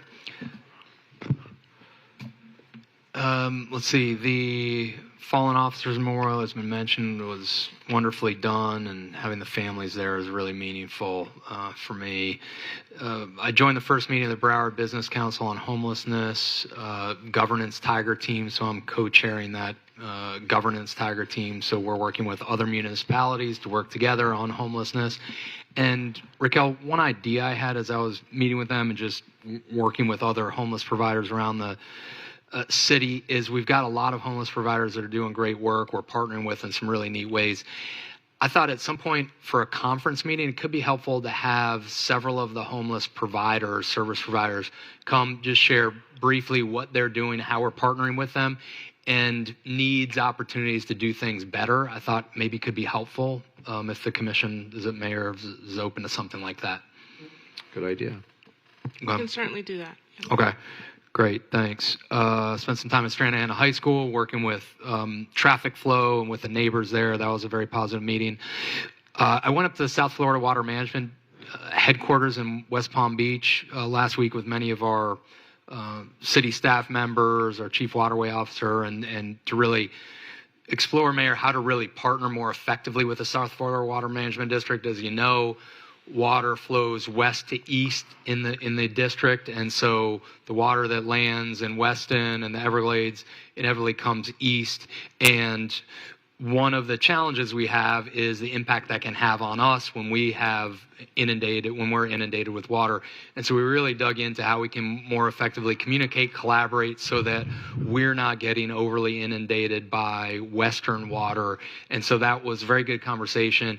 I think it could be helpful at some point, Mayor, just to, even if it could be an email or just a brief presentation of, they shared the deck with us that we went through with them, just to understand flow and so forth, and how to mitigate some of the impacts that we've had in the past. So just want to share that. Raquel, our big concern is when they flush out Lake Okeechobee, when it gets too high and they have to lower the level. Correct. And then, all the poisonous substances are flowing through our canals. I know we're building a reservoir to hopefully capture that overflow in the future, but we're still not there, and that's what creates algae blooms. So I would like to incorporate a little bit of that into the discussion that you're describing, because we do suffer the impact of whatever goes on in the west. It comes east through our waterways. Exactly. Yeah. Agreed. Raquel, is that the fair? Okay, great. Remind me where we are with the city attorney. So I've had a chance to interview all of the city attorney candidates. What's our next step in that? We're doing individual interviews. Right. So I've done that. And when are we? Well, I haven't done it yet. Okay. Well, So we'll give you time. We'll give you time. Yeah. Well, first, he has to appoint someone to the fire board. He has to appoint someone to the fire board. So work first, on that. Then interview the people. You got a full list of to-dos. Yeah, you got a lot. Great. So take your time. And then when? Thank you. June 3rd. June 3rd. Okay, so June 3rd, we're going to have, a conference? At conference, we're going to have a discussion. So yes. 2 weeks from today. But we agreed we're not interviewing on that day. We Correct. agreed we're just discussing it. Right, just discussing. Because we're all interviewing. Exactly, individually. Right. Okay, so June 3rd, we'll have a discussion about the candidates and then make a decision or recommendation what we might want to do. Okay. And then that would walk on at night, I guess? Is that how that works? Yeah, I think so. Well, depending upon our decision. Okay. Yep. Okay. Okay, great. So that's 2 weeks from now. Great. Thank you. Went to Raquel and many others were there. And Mayor, you were there, presented the key to the city to Chief Judge Tudor, and you'll probably talk about that. But just that was wonderful. I'll let you talk more about that. Let's see. Today is Haitian Flag Day, Haitian Heritage Month, Asian Pacific American Heritage Month. And so I just want to lift up Haitian Asian Americans, how much they contribute to our community.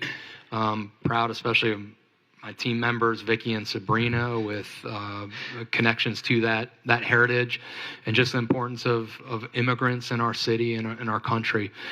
So grateful for that. Mayor, you may already be tracking this, but Jim Nodder, who was a former Broward County School superintendent, passed away May 7th. Who did? Jim Nodder, if I'm pronouncing that name right. Yeah. Is that okay? So Yeah, I saw that. okay, so tonight, if you want to Recognize that, that'd be great. Thank you.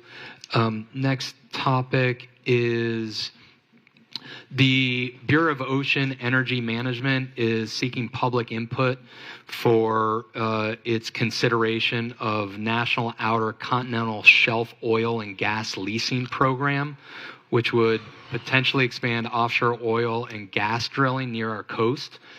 Mayor, it's something I'm very concerned with. I think in 2017 we passed the City Commission, because I wasn't on it then, passed a resolution expressing the City Commission's opposition to expanded offshore oil and gas drilling near our coast. It's something I'm very concerned about, and just want to see if that's something we could consider a similar resolution as passed. We can do that, and it's interesting because I think it was the Secretary of the Interior was here recently. Right. I didn't have a chance to.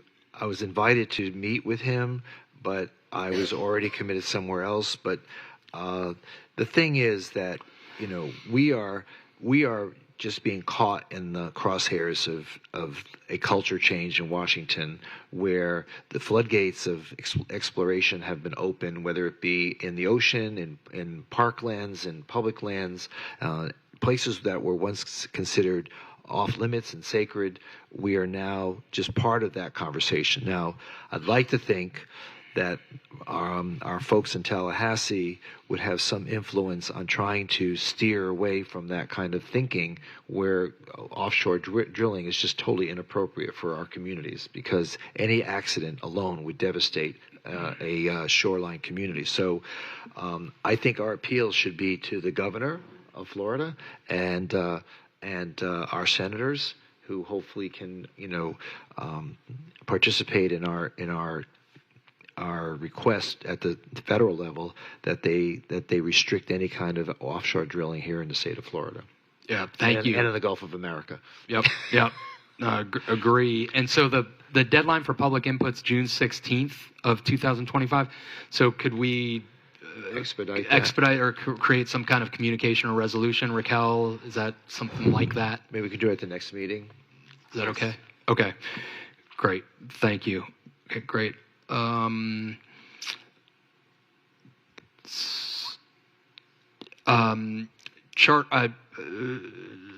There was a survey that went out in terms of charter revision questions and survey seeking public input. Mayor, I just wanted to.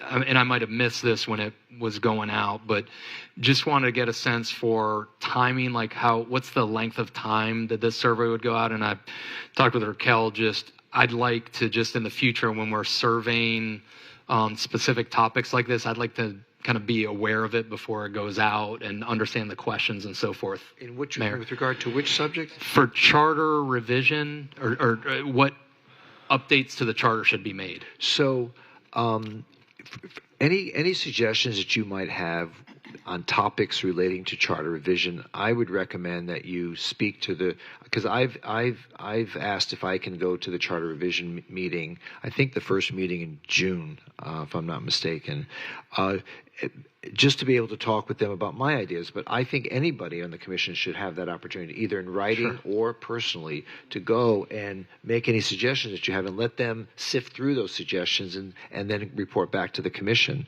Because there are a number of things that I've always wished that they could consider. Now, the last go around, there were a number of good recommendations that we never got to really review. And right now, I think they're in the process of doing their community outreach. I think I saw a memo somewhere where there are certain meetings that are scheduled for community outreach in which we had requested that they do that. And before they came back to us with any recommendations. So in that process, either attend one of those meetings or submit your ideas directly to the committee, because I think that there's a lot of good things that we can do this go around. I'd love to see them on the next ballot in November of next year, so that people can vote on some of those revisions that need to be addressed. So it's your option how you want to do that, but don't hold back. They'll good. Commenting on what you said, Ben, I agree about the survey, because I learned about the survey in a sense third party. Yeah. And I would have liked to have known that it was going out. And even also with the recommendation they give us, the recommendation, I would have liked to have known what those questions were. And when I looked at them, I thought they were kind of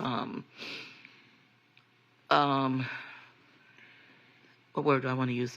Their questions wasn't a question that I believe everyone can answer, because you would need to know the background. Mm-hmm. You would really have to have gone into and understanding the charter. Right. So with that, I understand that we're doing the community outreach to educating and inform, but the survey is before that informing and giving that information. Mm-hmm. So are we really going to get the right answers or a answer?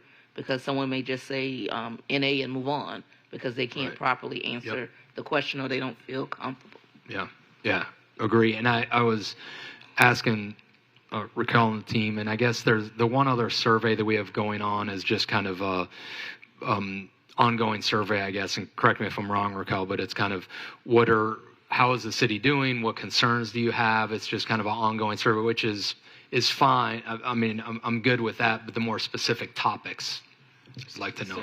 All of the comments are well received, and we could, on the charter revision survey, stop that survey and wait for more of the public outreach to occur and allow for you to review the questions in advance of a survey going back out to the community. So I do think it is a best practice for us. Why don't we do that? Okay.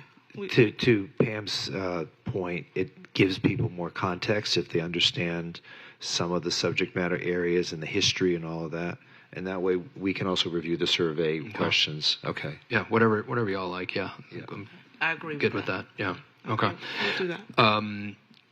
Great. Broadband access, we've talked about this before, Raquel. Can you give us a little update on that in terms of increasing broadband access across the city? I think there was a contractor we were engaging with, or is that sounding? So we do have a lobbyist engaging with the Department of Commerce at this time to identify addresses within the city that have issues with broadband, and looking for the Department of Commerce to enforce amongst the various companies to ensure that the service is provided in those areas. I would defer to our Information Technology Department, because I believe we have a pilot activity going on right now as it relates to broadband.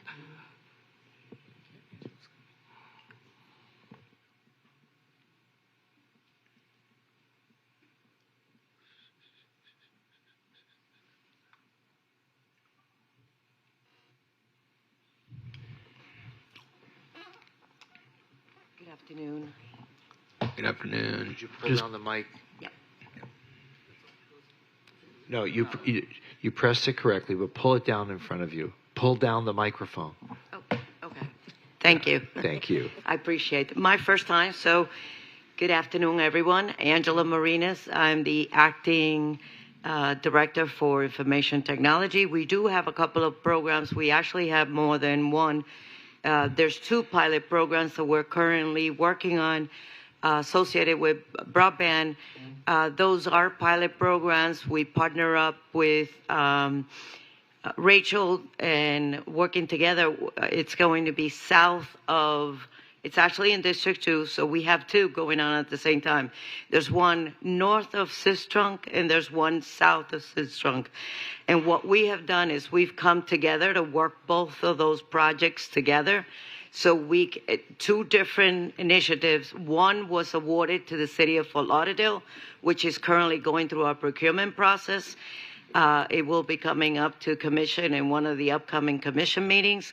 And one is out for RFP. And it's associated with a lighting program that will also provide broadband connectivity.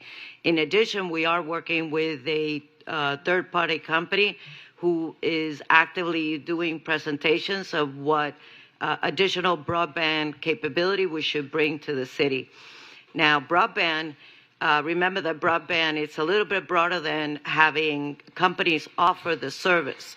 Because the problem with, it's not only offering a service, AT&T, Verizon, T-Mobile, they all always offer services. The greater challenge is having the feasibility of purchasing those services. So we're working, again, we have at least 2 pilots that are in the pipeline. We have a activity ongoing with a broadband local organization that we've been working with. We're trying to fine-tune all the details, make sure that by the time we bring it up to commission, it's as accurate and as clear as possible so there's no confusion. That's great. That's good to know. Yeah. Okay. Thanks Great. for that Thank update. you. Thank you. Appreciate it. Thank you. Mayor, that's it. Thank you. Okay, thank you. Just a few things. A lot of things have already been mentioned, but I do want to highlight some of the other things that have that I find important. Excuse me. On May 16th, we had a luncheon in honor of Judge Tudor, who is retiring as Chief Judge from the Broward Bench. And the reason why that luncheon was important is because it was put on by our homeless outreach community within the city, police officers, our staff members, strategic communications, Judge Barner, Commissioner Sorensen was there. And it was a way to recognize Judge Tudor for all of his efforts to try to move forward on how we're dealing with homelessness here in the city of Fort Lauderdale. We must keep in mind that it was the judge that helped bring the community court to Fort Lauderdale, being the first in the state at the time. And it was really a nice setting. It was at the public library, it was great to see so many community stakeholders that did participate, that did attend, and that were there to applaud Judge Tudor for his efforts. On behalf of the city, I presented a key to the city to Judge Tudor, and just give him I thought a well-deserved send-off. Now he is going to enter private practice. He's actually working now with Conrad and Scher as a consultant, and we'll probably see more of him from time to time. He's not leaving the city, but it was a great opportunity to recognize his efforts. Going forward, I want to emphasize what's happening this weekend in the city of Fort Lauderdale. We are having our Memorial Day celebrations on Saturday.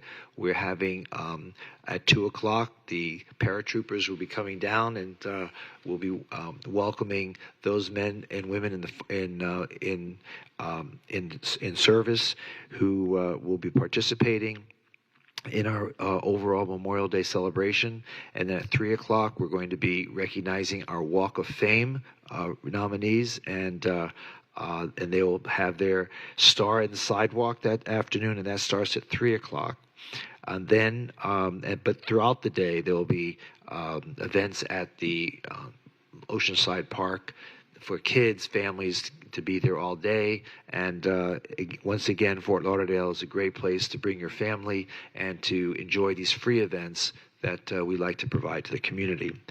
Then on Monday, Memorial Day itself, we'll continue to have our Memorial Day celebration or ceremony at Lauderdale Memorial Park Cemetery. It's over there on State Road 84. We invite everybody from the community to attend. So, I think it's once again a great opportunity for everyone to appreciate the men and women who have given the ultimate sacrifice to our country to protect the freedoms that we all share and appreciate. And then later that morning at 11 o'clock, the local American Legions will sponsor another ceremony, another Memorial Day ceremony in front of the Sandy Ninninger statue, which is at the Broward Center, right there on the New River. So we welcome people to come to the 9 o'clock event and the 11 o'clock event in recognition of Memorial Day. On June 1st, I'm going to be attending the 10th anniversary of the St. Jude Kananaya Catholic Church. It's in District 2, actually. I attended their event before. It's a wonderful celebration of a local community that originates out of the country of India. Celebrants of the Catholic faith who have established themselves here in our city. And it's a great turnout, and we really appreciate the diversity that Fort Lauderdale is able to offer people to know that wherever you come from, there's a place for you here in our city. So with that being said, I have nothing further. City Manager, you have a report? Thank you, Mayor. So I just want to start by saying congratulations to the Florida Panthers as they advance. Yay!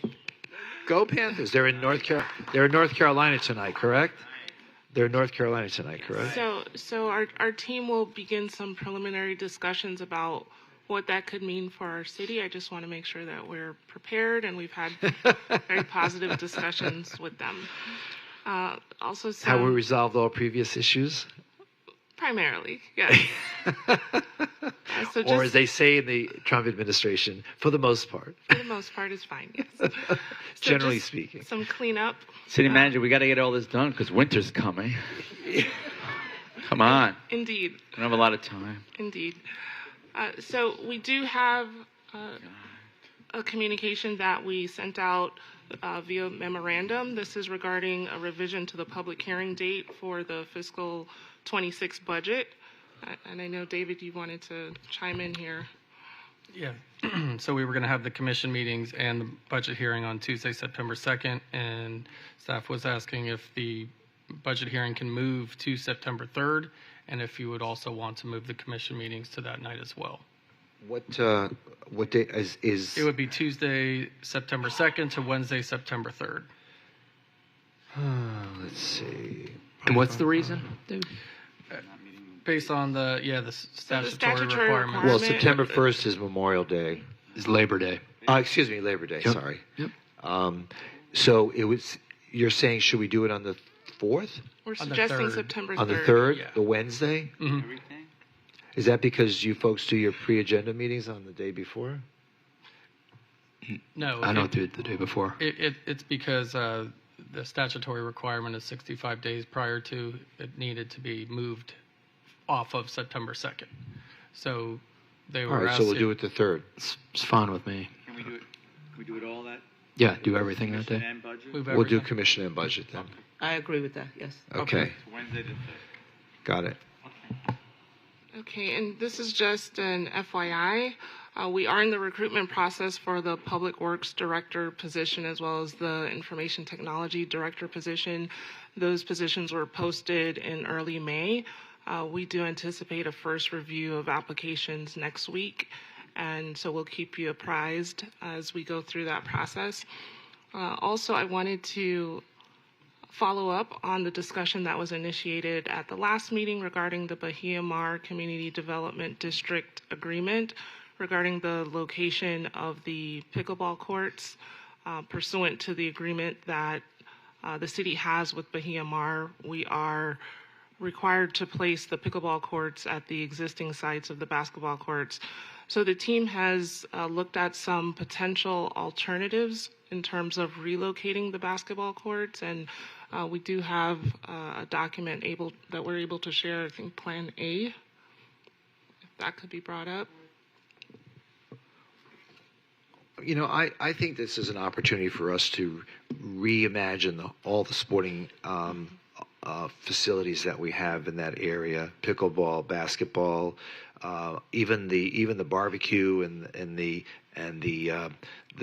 picnic benches. I think that let's do a refresh. We can enhance it, do a better job. We have a private entity that's willing to contribute a significant amount of money to make this happen. You know, let's take advantage of the situation and make it a positive. We're getting a lot of negative response about moving the basketball courts because they think we're removing them from the beach, which we're not planning to remove them, but we can redesign the area so that it enhances the access as well as the facilities themselves.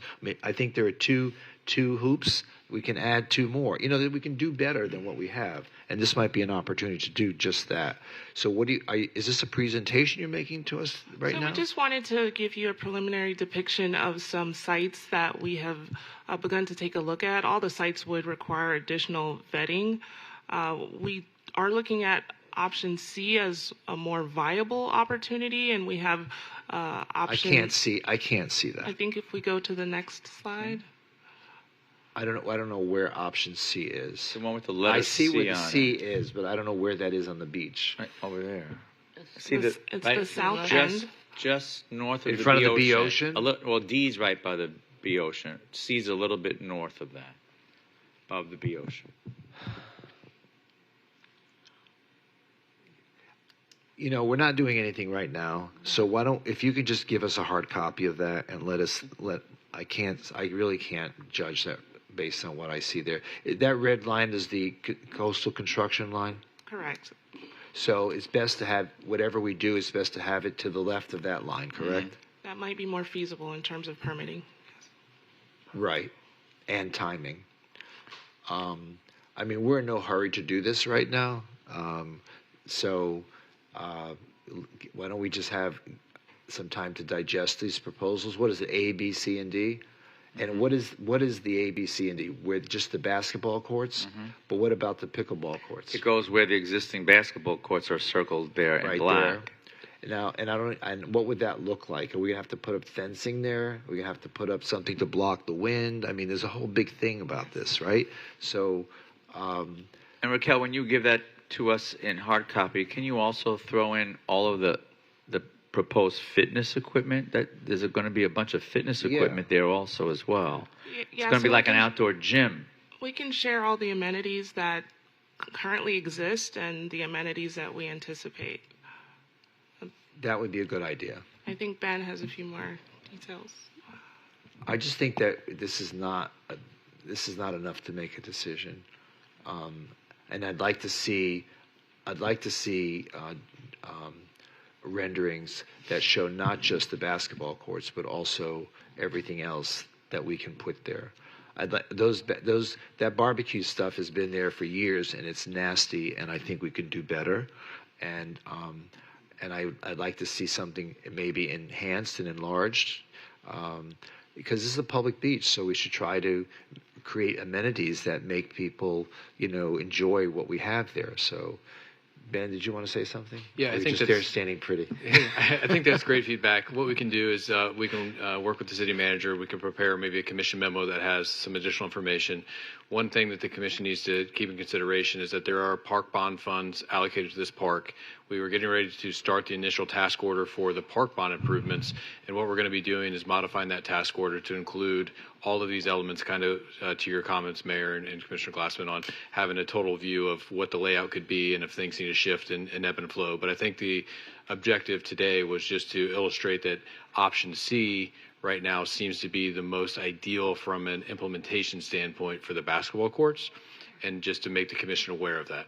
Okay, thank you. One question with the pickleball courts, I heard that they would include fencing. Is it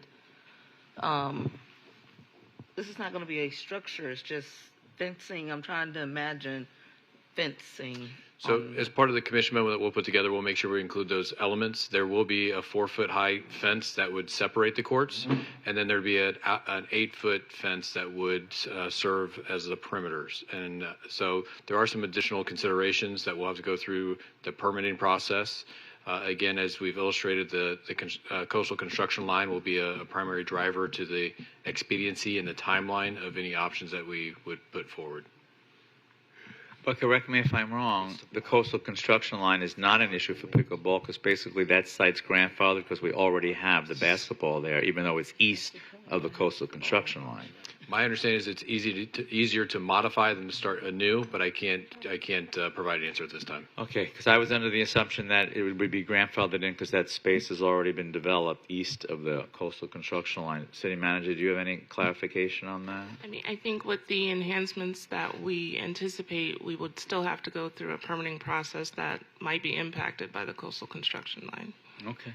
But that's one of the initial things of the task order we're working on right now for the Parks Bond project is to do the research and to start reaching out to FDEP and getting some of the initial feedback of what our concept plans could or couldn't look like. And also, just to roll back for a clarity for those who may be watching or read the minutes later, in regards to the pickleball courts replacing the basketball courts, there was conversation where neighbors and others believe that there was an opportunity for amendment to the agreement, the developer's agreement. So that is incorrect, or because I heard manager say we are required to put those courts there because of that agreement. If you could verify, and just for the record, so everyone will understand why we're moving in this direction. So as staff, we are responding to the agreement that's in place, and should the City Commission desire to amend the agreement with the agreement of Bahia Mar as well, staff would move in that direction. Okay. For the record, that has to be agreed to by both parties. We can't move forward with that unilaterally. Correct. Bahia Mar CDD would have to agree to any modification to said agreement.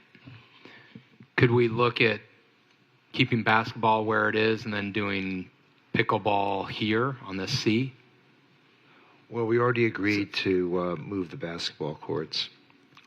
That's our previous agreement.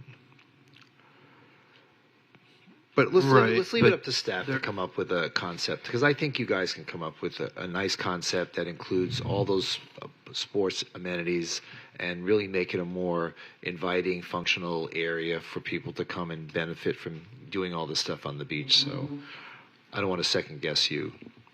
Understood. What we'll do is we'll put together a memo that highlights where we are in the process, what we envision the timeline and the scope elements to be, and then we'll forward that to the Commission for their consideration. So when you come back, you'll show us everything pertaining to the fencing for the pickleball courts. Is this enclosed? I'm trying to understand, because I'm thinking that this would be to shield wind, maybe. So if you could just elaborate on that, what this fencing looks like. Are we talking about an enclosed pickleball court? I think we have a couple generic illustrations as part of our Park Bond projects for other areas, so we'll make sure we include that in the Commission memo for your awareness. Okay. But my understanding would be we provide you with the memo, and then we'll move forward with our Park Bond task order on moving this forward, and that will go through a normal Park Bond process of outreach and getting feedback.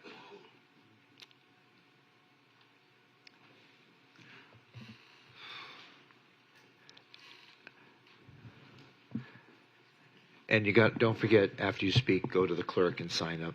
All right. I had a question. I remember years ago, like when Seidler was the mayor, they uncovered the Fort Lauderdale Fort, like I don't know if it extends under the basketball courts. It was actually too. one of the Fort Lauderdale forts was at DC Alexander Park. It wasn't like where that bridge is, and I thought think they so. uncovered it in that parking lot, and then they quickly covered it back up or something. And it always seemed like maybe you guys should do something and put some brass things on the ground to show you where the wall was and stuff? I always felt that we should build a replica of it, okay? And I got totally shot down by the Beach Improvement Advisory Board. Well, they rule the city. And everybody else. Yeah, but it would be kitschy. It'd be Fort Lauderdale. People would take 1,000 pictures a day, in front of it. I mean, that's what people. But the we don't need district that. We have commissioner, giant chairs. the district commissioner doesn't have the same vision that the previous district commissioner had. Well, winter is coming. Yeah, winter is coming. Yeah. Well, you might want to do something to commemorate it. I agree. Maybe put Fort Lauderdale on a horse or something there, a bronze statue or something. Major Lauderdale? Yeah. Maybe. You have nothing. There's nothing really saying the guy that the city's named after in the whole city, right? Well, it's like an apartment complex or something. Well, we named a city after him.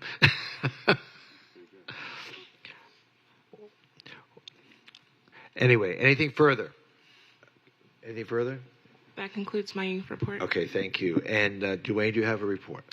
Not necessarily a report. I just want to put closure to the parliamentary procedure matter. I think the commission was supposed to get back to me individually with their suggested changes or issues. I haven't received anything, so we'll just go ahead and close that out. Okay, thank you. Well, so what does that mean? Close it out.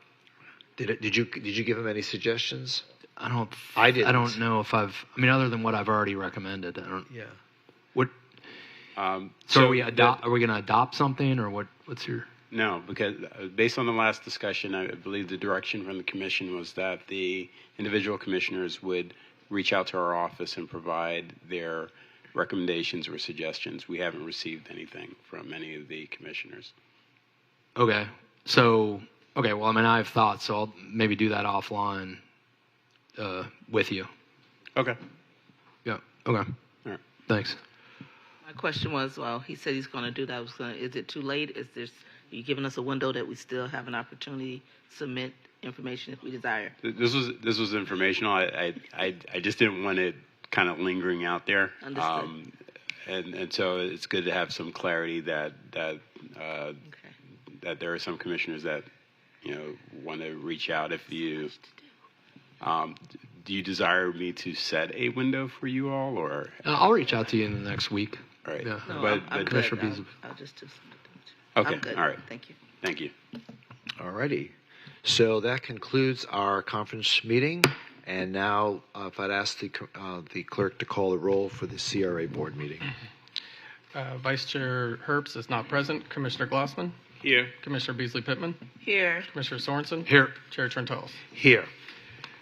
M1, motion to approve the minutes for the May 6, 2025 Community Redevelopment Agency Board meeting minutes. Do I hear a motion? So moved. Second. Moved and seconded. What is this? Oh. Better late than never.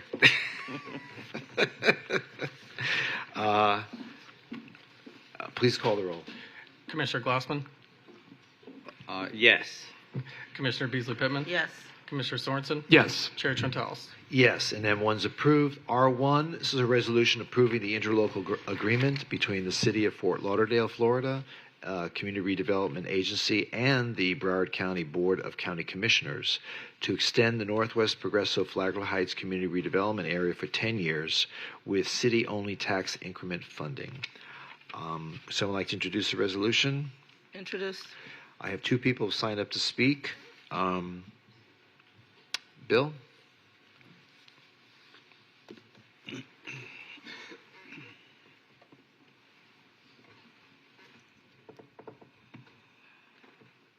Good afternoon, Bill Brown. I'm speaking on behalf of the chairman of the Budget Advisory Board. As you recall, we were asked to weigh in on have a lengthy and spirited discussion at our last board meeting, and that's why we submitted that communication. After that discussion, the motion was made to not to support the CRA. That motion failed by 4-4 vote. We then came back and had further discussion, and Chris Cooper was heavily involved in that discussion, and we submitted a recommendation, communicated that to you earlier in a letter as kind of a walk-on, that it was unanimous that moving forward, we support the commission's decision to extend it for a 10-year period with the 50% funding for 2 years. However, we ask that some benchmarks be put in place as it moves forward to meet the goals and the objectives set forth in the CRA, and to get a much clearer understanding of how Invest Fort Lauderdale was to work. And if it was the intent to have it replace the CRA at some point. Executive Director, that was never the intent. However, we feel there was some intent that that's what it was to be for. So really for the last 3 years, nothing has really occurred with Invest Fort Lauderdale. So we had concerns that during the next 2 years, something happens so that we can have some benchmarks and provide input back to the commission prior to the 2-year period of reevaluation, so that we know and be able to provide some clear direction, understanding, and input as a member from the advisory board as to what that figure should be. Because it was told to us that after 2 years, you can raise that number from 50%, or you could lower that number, or you could choose to do nothing and communicate to the county that it could be sunsetted. So we felt that it's best keeping in consistency from the workshop in January and the priorities that you look at extending it, put a 2-year mark, but let's put some parameters and benchmarks and some accountability as we move forward. And if Chris, did I explain that correctly? Well, it's not a resounding yes. Well, he's. All right, you're just giving your report from the BAB. Okay. Yeah. Bill, man, can I just Go ask ahead, Bill a go question? ahead. Thank you. If you can just go back to when you first spoke, you mentioned a 4-4 vote. What was that vote again exactly? The motion was made to what? to recommend sunsetting the CRA in September of this year as by the original agreement. I think you mean November, but that's okay. Or no, well, I think it's in September 27th or 30th, yeah. Okay. Or whenever. So let me ask you a question. So that's split 4-4. What were the reasons that? Well, really, Commissioner, they did vote unanimously to extend it. So if I could just ask the question, how did it go from 4-4 to unanimous to extend it? I'm just trying to figure out what happened. Because go ahead. So before we go down that path, I'd like to check the draft minutes. We have some draft minutes from that meeting. My recollection is the initial 4-4 vote was to extend without any parameters to it. When that failed 4-4, which is a tie, which fails, the recommendation, the subsequent motion was what Mr. Brown communicated, which was to extend, but with certain conditions applied to that extension. When you say it failed because the motion was to extend it with no parameters, what do you mean by parameters there exactly?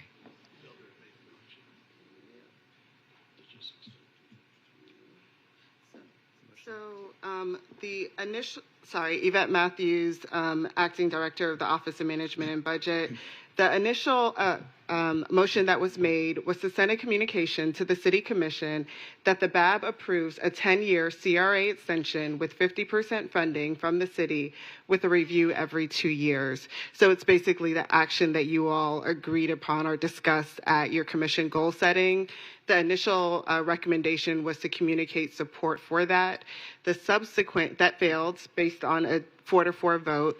The subsequent discussion was on setting some parameters and metrics and benchmarks around the success of the CRA so that you all could determine when you do your every 2-year review whether or not those benchmarks had been met. And the second component was understanding the role of Invest Fort Lauderdale in the overall continuation of the CRA. Thank you. So basically, the first vote that failed was a vote that was supporting what we agreed to in our goal-setting workshop. Thank you.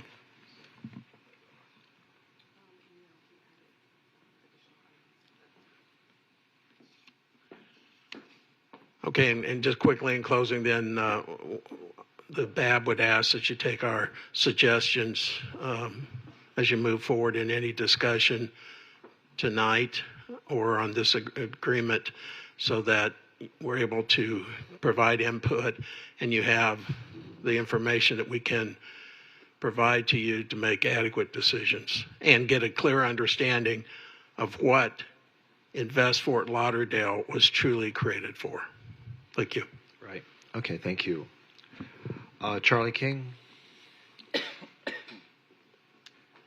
I was here last summer, and you guys were showing these budget things where we were kind of going off a cliff, having these giant budget deficits that we're going to start massing. I think they got up to like $50 million a year or something. And the graph I saw, I mean, it wasn't immediate, and the idea was just we won't do anything type thing. It's not a big problem yet. But, I mean, this is like a bunch of money, you know, like this is, I guess you've cut it down to $6 million, but I mean, just over the years, I mean, I kind of been watching the CRA for 20 years, you know, if it's 30 years, and it just it brings the worst out in people to, you know, once they put those CRA hats on, it's like, it's not my money, let's do whatever we want with it or something. And there's been corruption, all sorts of stories. You could write a coffee table book about what's gone on in the CRA over the last 30 years. The worst of it is the self-dealing to politicians when the politicians wind up with this money for themselves. You know, like I'm thinking of, you know, Smitty's, you know, Senator Smith, the chicken wing magnate, you know, getting almost $1 million what it was. These things get built and nobody ever rents them out. The sort of developer gets the free land, they get the money, then they just leave it empty for 10 years or something. You know, like I'm thinking of that one on Sistrunk there by the grocery store. I'm thinking of this party that you had, a concert that was basically a campaign party, you know, a couple years ago. I mean, there haven't been the controls, and now that there's a smaller pot of money, are you guys going to get? I just think if you were spending taxpayer money and you had to like justify it, you would not do as bad things as not you guys have done, your predecessors have done. It's sort of continued. Dean's been here the longest. I mean, he knows what I'm talking about, I'm sure. He's voted against some of these things, but they still happened. So why do this? Why? I mean, 30 years, that's like a generation. I mean, that's not enough time for whatever's going to happen there. I mean, is the goal that in 10 years you're going to do it again or something and bump it up to $12 billion? There's nothing in the backup. There's no numbers. It's very sparse. The newspaper hasn't really covered this. So, you know, the county's on this with you, but they're not putting any money in anymore. Is it really a CRA anymore? It's like a party fund. It's $6 million. Do what you want with the $6 million. That's it. It used to be connected to property values. So you're saying it's no longer connected to property values. It's just coming straight out of the city budget. So why do this?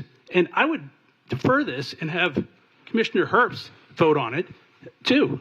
You know, have all 5 of you, so you guys are totally on board with this. Okay, thank you.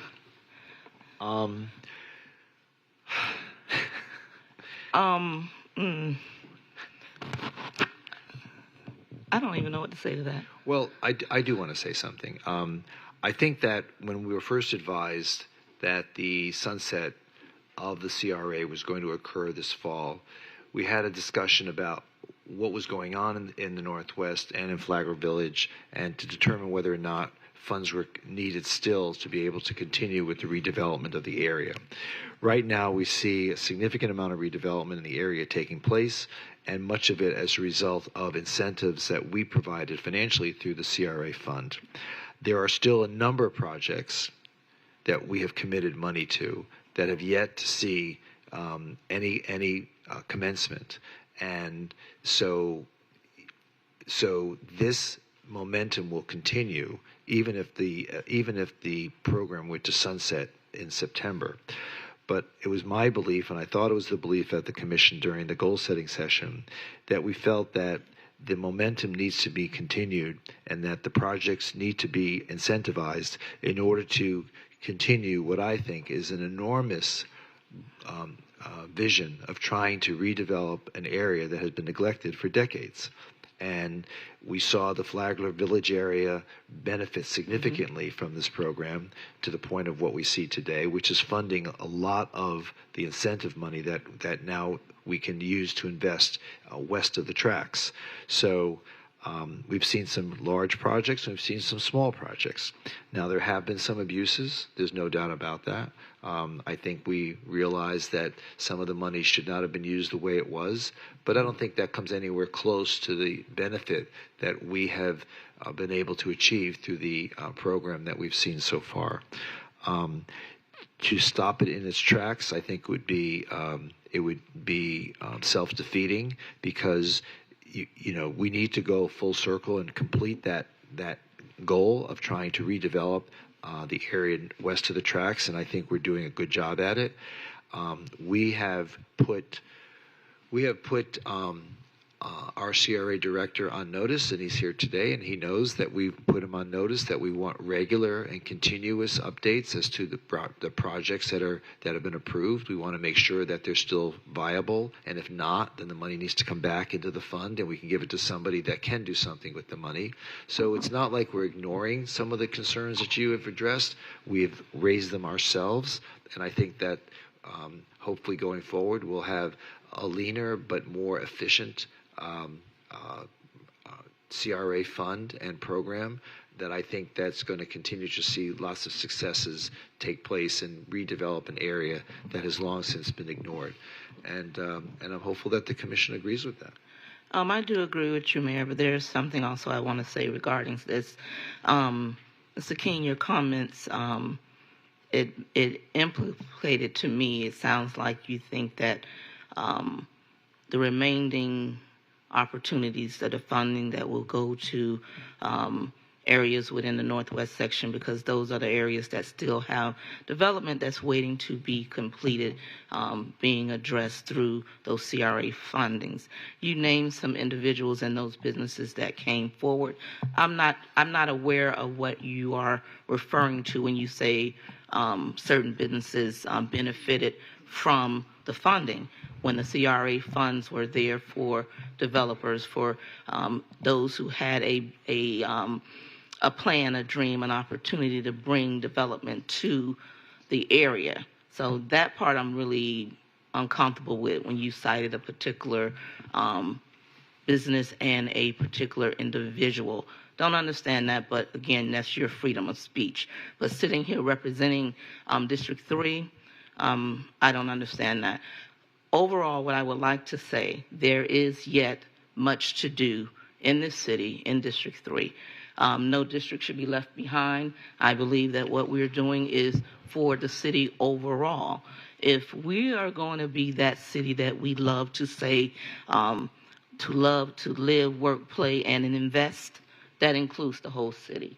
And I hope to be a part of the city when I witness my neighbors. All of my neighbors believe in the vision that we have. Everything has some challenges, but does not make the whole system corrupt. And I heard that word. So with that being said, I'm hoping that, feeding off what the mayor has said, that this commission continues to have that same thought, that we will continue on the path that we're on to ensure that District 3 also receives that funding to increase development opportunity and bring that area back to the legacy that it truly is. Thank you. Okay. Anyone else have any comments?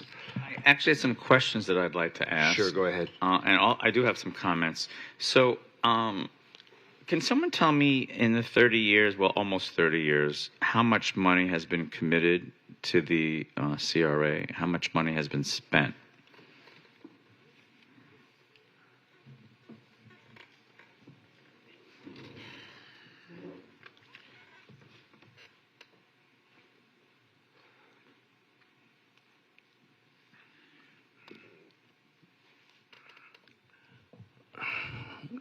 Good afternoon, Mr. Mayor, Vice Mayor is not here.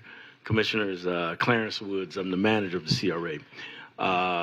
There's been about $60 million that have been allocated to projects over the life of this particular CRA. 60 million? Yes. Okay. Let me ask, because I do remember when we created... 60 million for Flagler and the rest of Northwest, yes. right? Yeah. Yes. The whole CRA. Yes. Yeah. Okay. How much right now, is just sitting there that's not been spent, that's sort of just waiting to be spent, committed to be spent, and otherwise? About 40 million. 40? Yeah.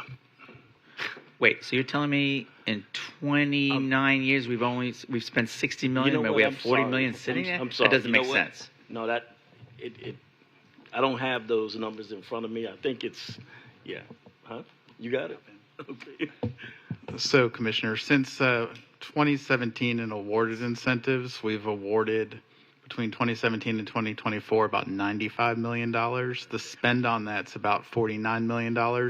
And what's been awarded but not yet spent is about $47 million. The CRA was created in 1995, if I'm not mistaken. Correct. So, but you just started at 2017. It took us 22 years before we started spending any money. No, that's not true. No, so with anything, a CRA, it ramps up. So when the initial finding of slum and blight is identified, which was done pre-95 or in 95 to establish the district, that's the baseline. So the increases in those TIFs in those initial years is more incremental because the development it has not occurred yet. The infrastructure improvements have not occurred yet. That value hasn't increased.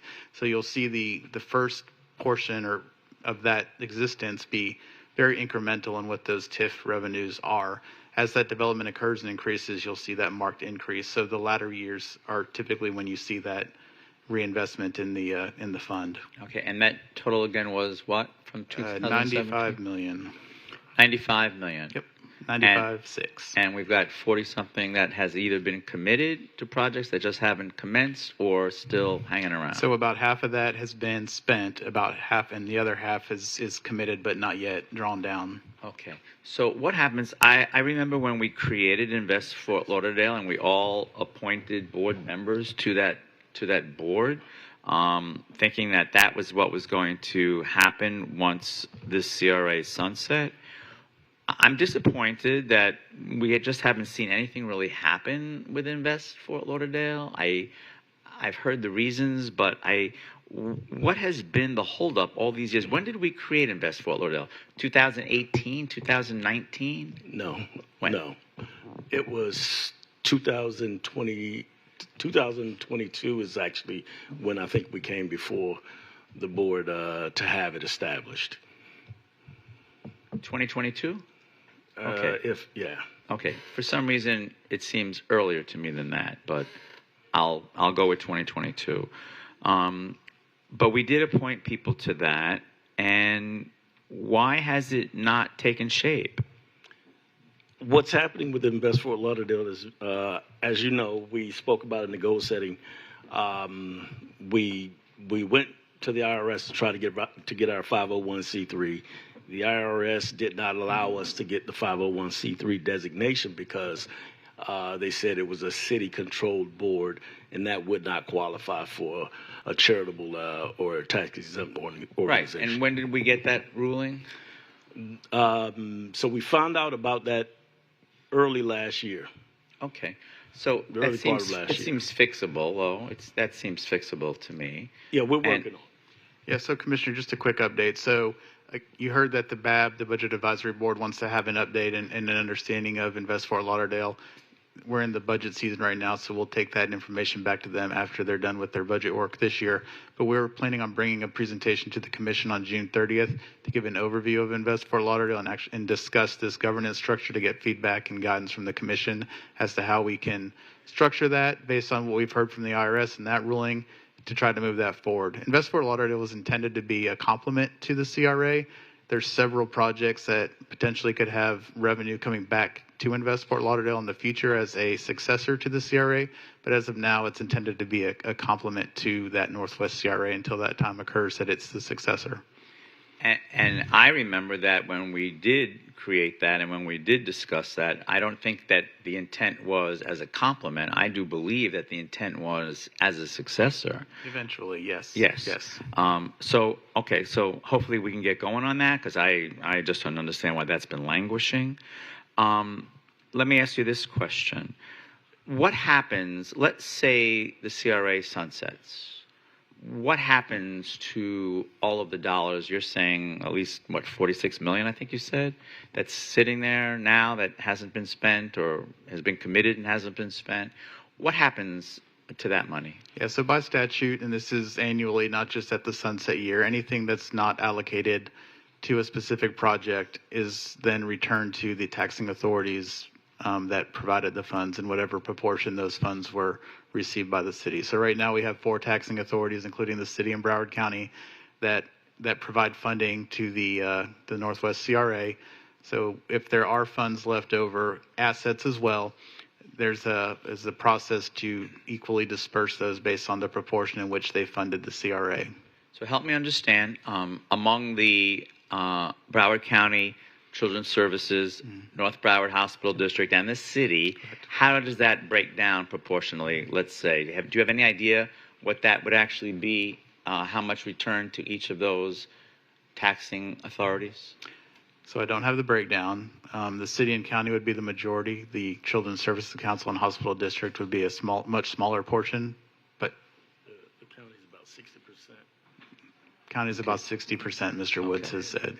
So basically then those funds would not be able to be transferred over to Invest Fort Lauderdale. They would have to be returned to those 4 taxing authorities. Correct. For funds to be given or used for Invest Fort Lauderdale by the CRA, those funds would have to be allocated from the CRA to Invest Fort Lauderdale. Okay. So that would have to happen within the 10-year period. Right. Correct. So moving forward, if this gets extended, and obviously we're the only taxing authority that's willing to contribute to the TIF, county said no, and they've told Children's Services and North Broward Hospital District, no, you're not contributing either. So we're the only one out of 4. Correct. What happens to those other 3 taxing agencies in terms of funds, or do they get anything back in return, or is it just us that's taking roughly $6 million from general operating as opposed to the 11 or 12 million that we typically have done? How does it play out with the other 3 taxing authorities? So if I'm understanding your question correctly, this is the last year by the sunset date that we would receive funding from those taxing authorities. If there's funding left over at the end of at that sunset date, those funds would be returned proportionally to those taxing authorities. And then going forward after the initiation of the 10-year extension, the only funds would be our city contribution. Okay. Do we know how much those other 3 taxing authorities contribute on a yearly basis? We know what we do. Do we know what that is amount for those 3 other authorities? Calling my budget help. So for fiscal year 2025, it was $30 million total. The city was $10.7 million of that amount. The county was $14.65. The Children's Service Council was $1.17, and the hospital district was $3.45. So basically, the county will recoup almost $15 million going forward when this ends. And does it end? I've heard different dates. Doesn't it sunset in November? November 7th. November 7th, November right? 7th is the proposed sunset. That's what I thought. So the county will all of a sudden find a windfall of about $15 million, correct? The others, $3 million for a hospital district and 1 point something million for. Okay. Let me ask you this question, because when I read this agenda item, how are we able to commit?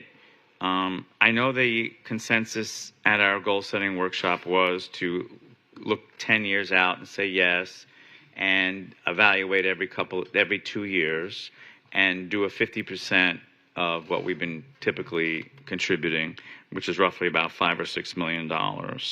How are we able to do this, though? How are we able to say that when we only approve budgets on a yearly basis? Why are we able to do anything more than say, well, here's what we can do next year, and then we have to evaluate it every single year after that? But I think that is what we'll do. All of our budget is subject to appropriations. We only approve projects if we have the funding. Those projects that are already in our fund balance, they already have the monies allocated to them, and whatever fixed amount that will go to those projects have already been determined. So we won't give any funding unless we have the money. That money actually, or there's a projection of what we get in July. So we'll know before the actual budget year, how much money we'll have to be able to spend. But I just find it on page 2 of the CAM, when we say that funding will be reviewed every 2 years, shouldn't it say funding will be reviewed every year? Well, our budgets are approved by you every year, so I would imagine what you guys meant when you said that in the budget goal setting process is to evaluate in 2 years what the additional or appreciation in the redevelopment trust fund is at that time. No, no. What we said was that every 2 years we'll decide whether or not you want to continue with the CRA. That's what that meant. Even though every year we review the budget, but it was actually Commissioner Sorensen's recommendation. Can we review this every 2 years, whether or not we can afford to keep the program going? Because of the gap that we were advised that there was going to continue to grow in our funding needs. And Commissioner Sorensen said, hey, let's not commit ourselves permanently to this. Let's review it every 2 years. So that, I just don't want there to be a misunderstanding. Is that correct, Commissioner Sorensen? Yeah, that sounds right. Yeah. Memory serves you. But that still is different than reviewing funding every 2 years versus 1 year. No, funding every year. Every year we always review the funding. I understand. The CAM says on page 2 of 2, funding will be reviewed every 2 years. That's why I'm having difficulty. All right, with so we're clarifying that. Okay. Fine. I did not agree with everybody, I guess, at the goal setting workshop. I just see a lot of financial stress coming down the pike. Well, that's why we're going to review it every couple of years to see whether we can afford to continue the program. In the meantime, we've got $40 million plus sitting out there. That was my next question. So, Clarence, what are our realistic expectations? We got to push these people. Of this $46 million just sitting there. How many projects in that $46 million means how many projects? Around 20 or so. That's a lot of projects. Yes. My mother used to have an expression, I'm not going to say it because it involves SHIT. She used to say, SHIT or get off the pot. and I mean, that's how I feel. I mean, what are we doing? I don't know what we're doing. All of those projects are in varying stages of development, whether pre-development or, some of them have already started. Some of them are about to be done. But they're all in some varying stage of development. For those that have not moved, and there really aren't that many, we are targeting them to pull the money back and put into other projects. How many of them are not moving at all that you think are targeting to move? Why don't we give him a chance to make a report to us so that he's not guessing? Which you guys get every we get it every quarter. We send it to you. I would love to know who those projects are. Because there are other projects that could be more viable. Absolutely. That we need the money for. Yeah, absolutely. I just feel a sense of urgency with this. I want to see the redevelopment continue, but I don't know how long you give people or where's the deadline. I mean, if people know that there's no deadline, they could just go forever. So why don't we have that opportunity the projects are not without deadlines. They do have time frames. They do have timetables. Okay. Thank you, Mayor. You're welcome. Anyone else have any comments? There's a resolution that's been introduced. Is there any further questions or comments? Anyone wish to speak other than the ones that did speak? I do just want to share that the county anticipates, if the CRA and the city approves the interlocal, the county anticipates considering this item at their June 10th meeting. Okay. Great. Anything further? There being none, please call the roll. A resolution of the Board of Commissioners of the Fort Lauderdale Community Redevelopment Agency approving an interlocal agreement among Broward County, the City of Fort Lauderdale, and the Fort Lauderdale Community Redevelopment Agency for extension of the term of the Fort Lauderdale Northwest Progresso Flagler Heights Community Redevelopment Area and providing for an effective date. Commissioner Glassman? No. Commissioner Beasley Pittman? Yes. Commissioner Sorensen? Yes. Chair Trentalis? Yes, and that resolution is approved. Is there any further business of the CRA Board? There being none, meeting is concluded. We'll now resume our evening meeting at 6 p.m. Thank you.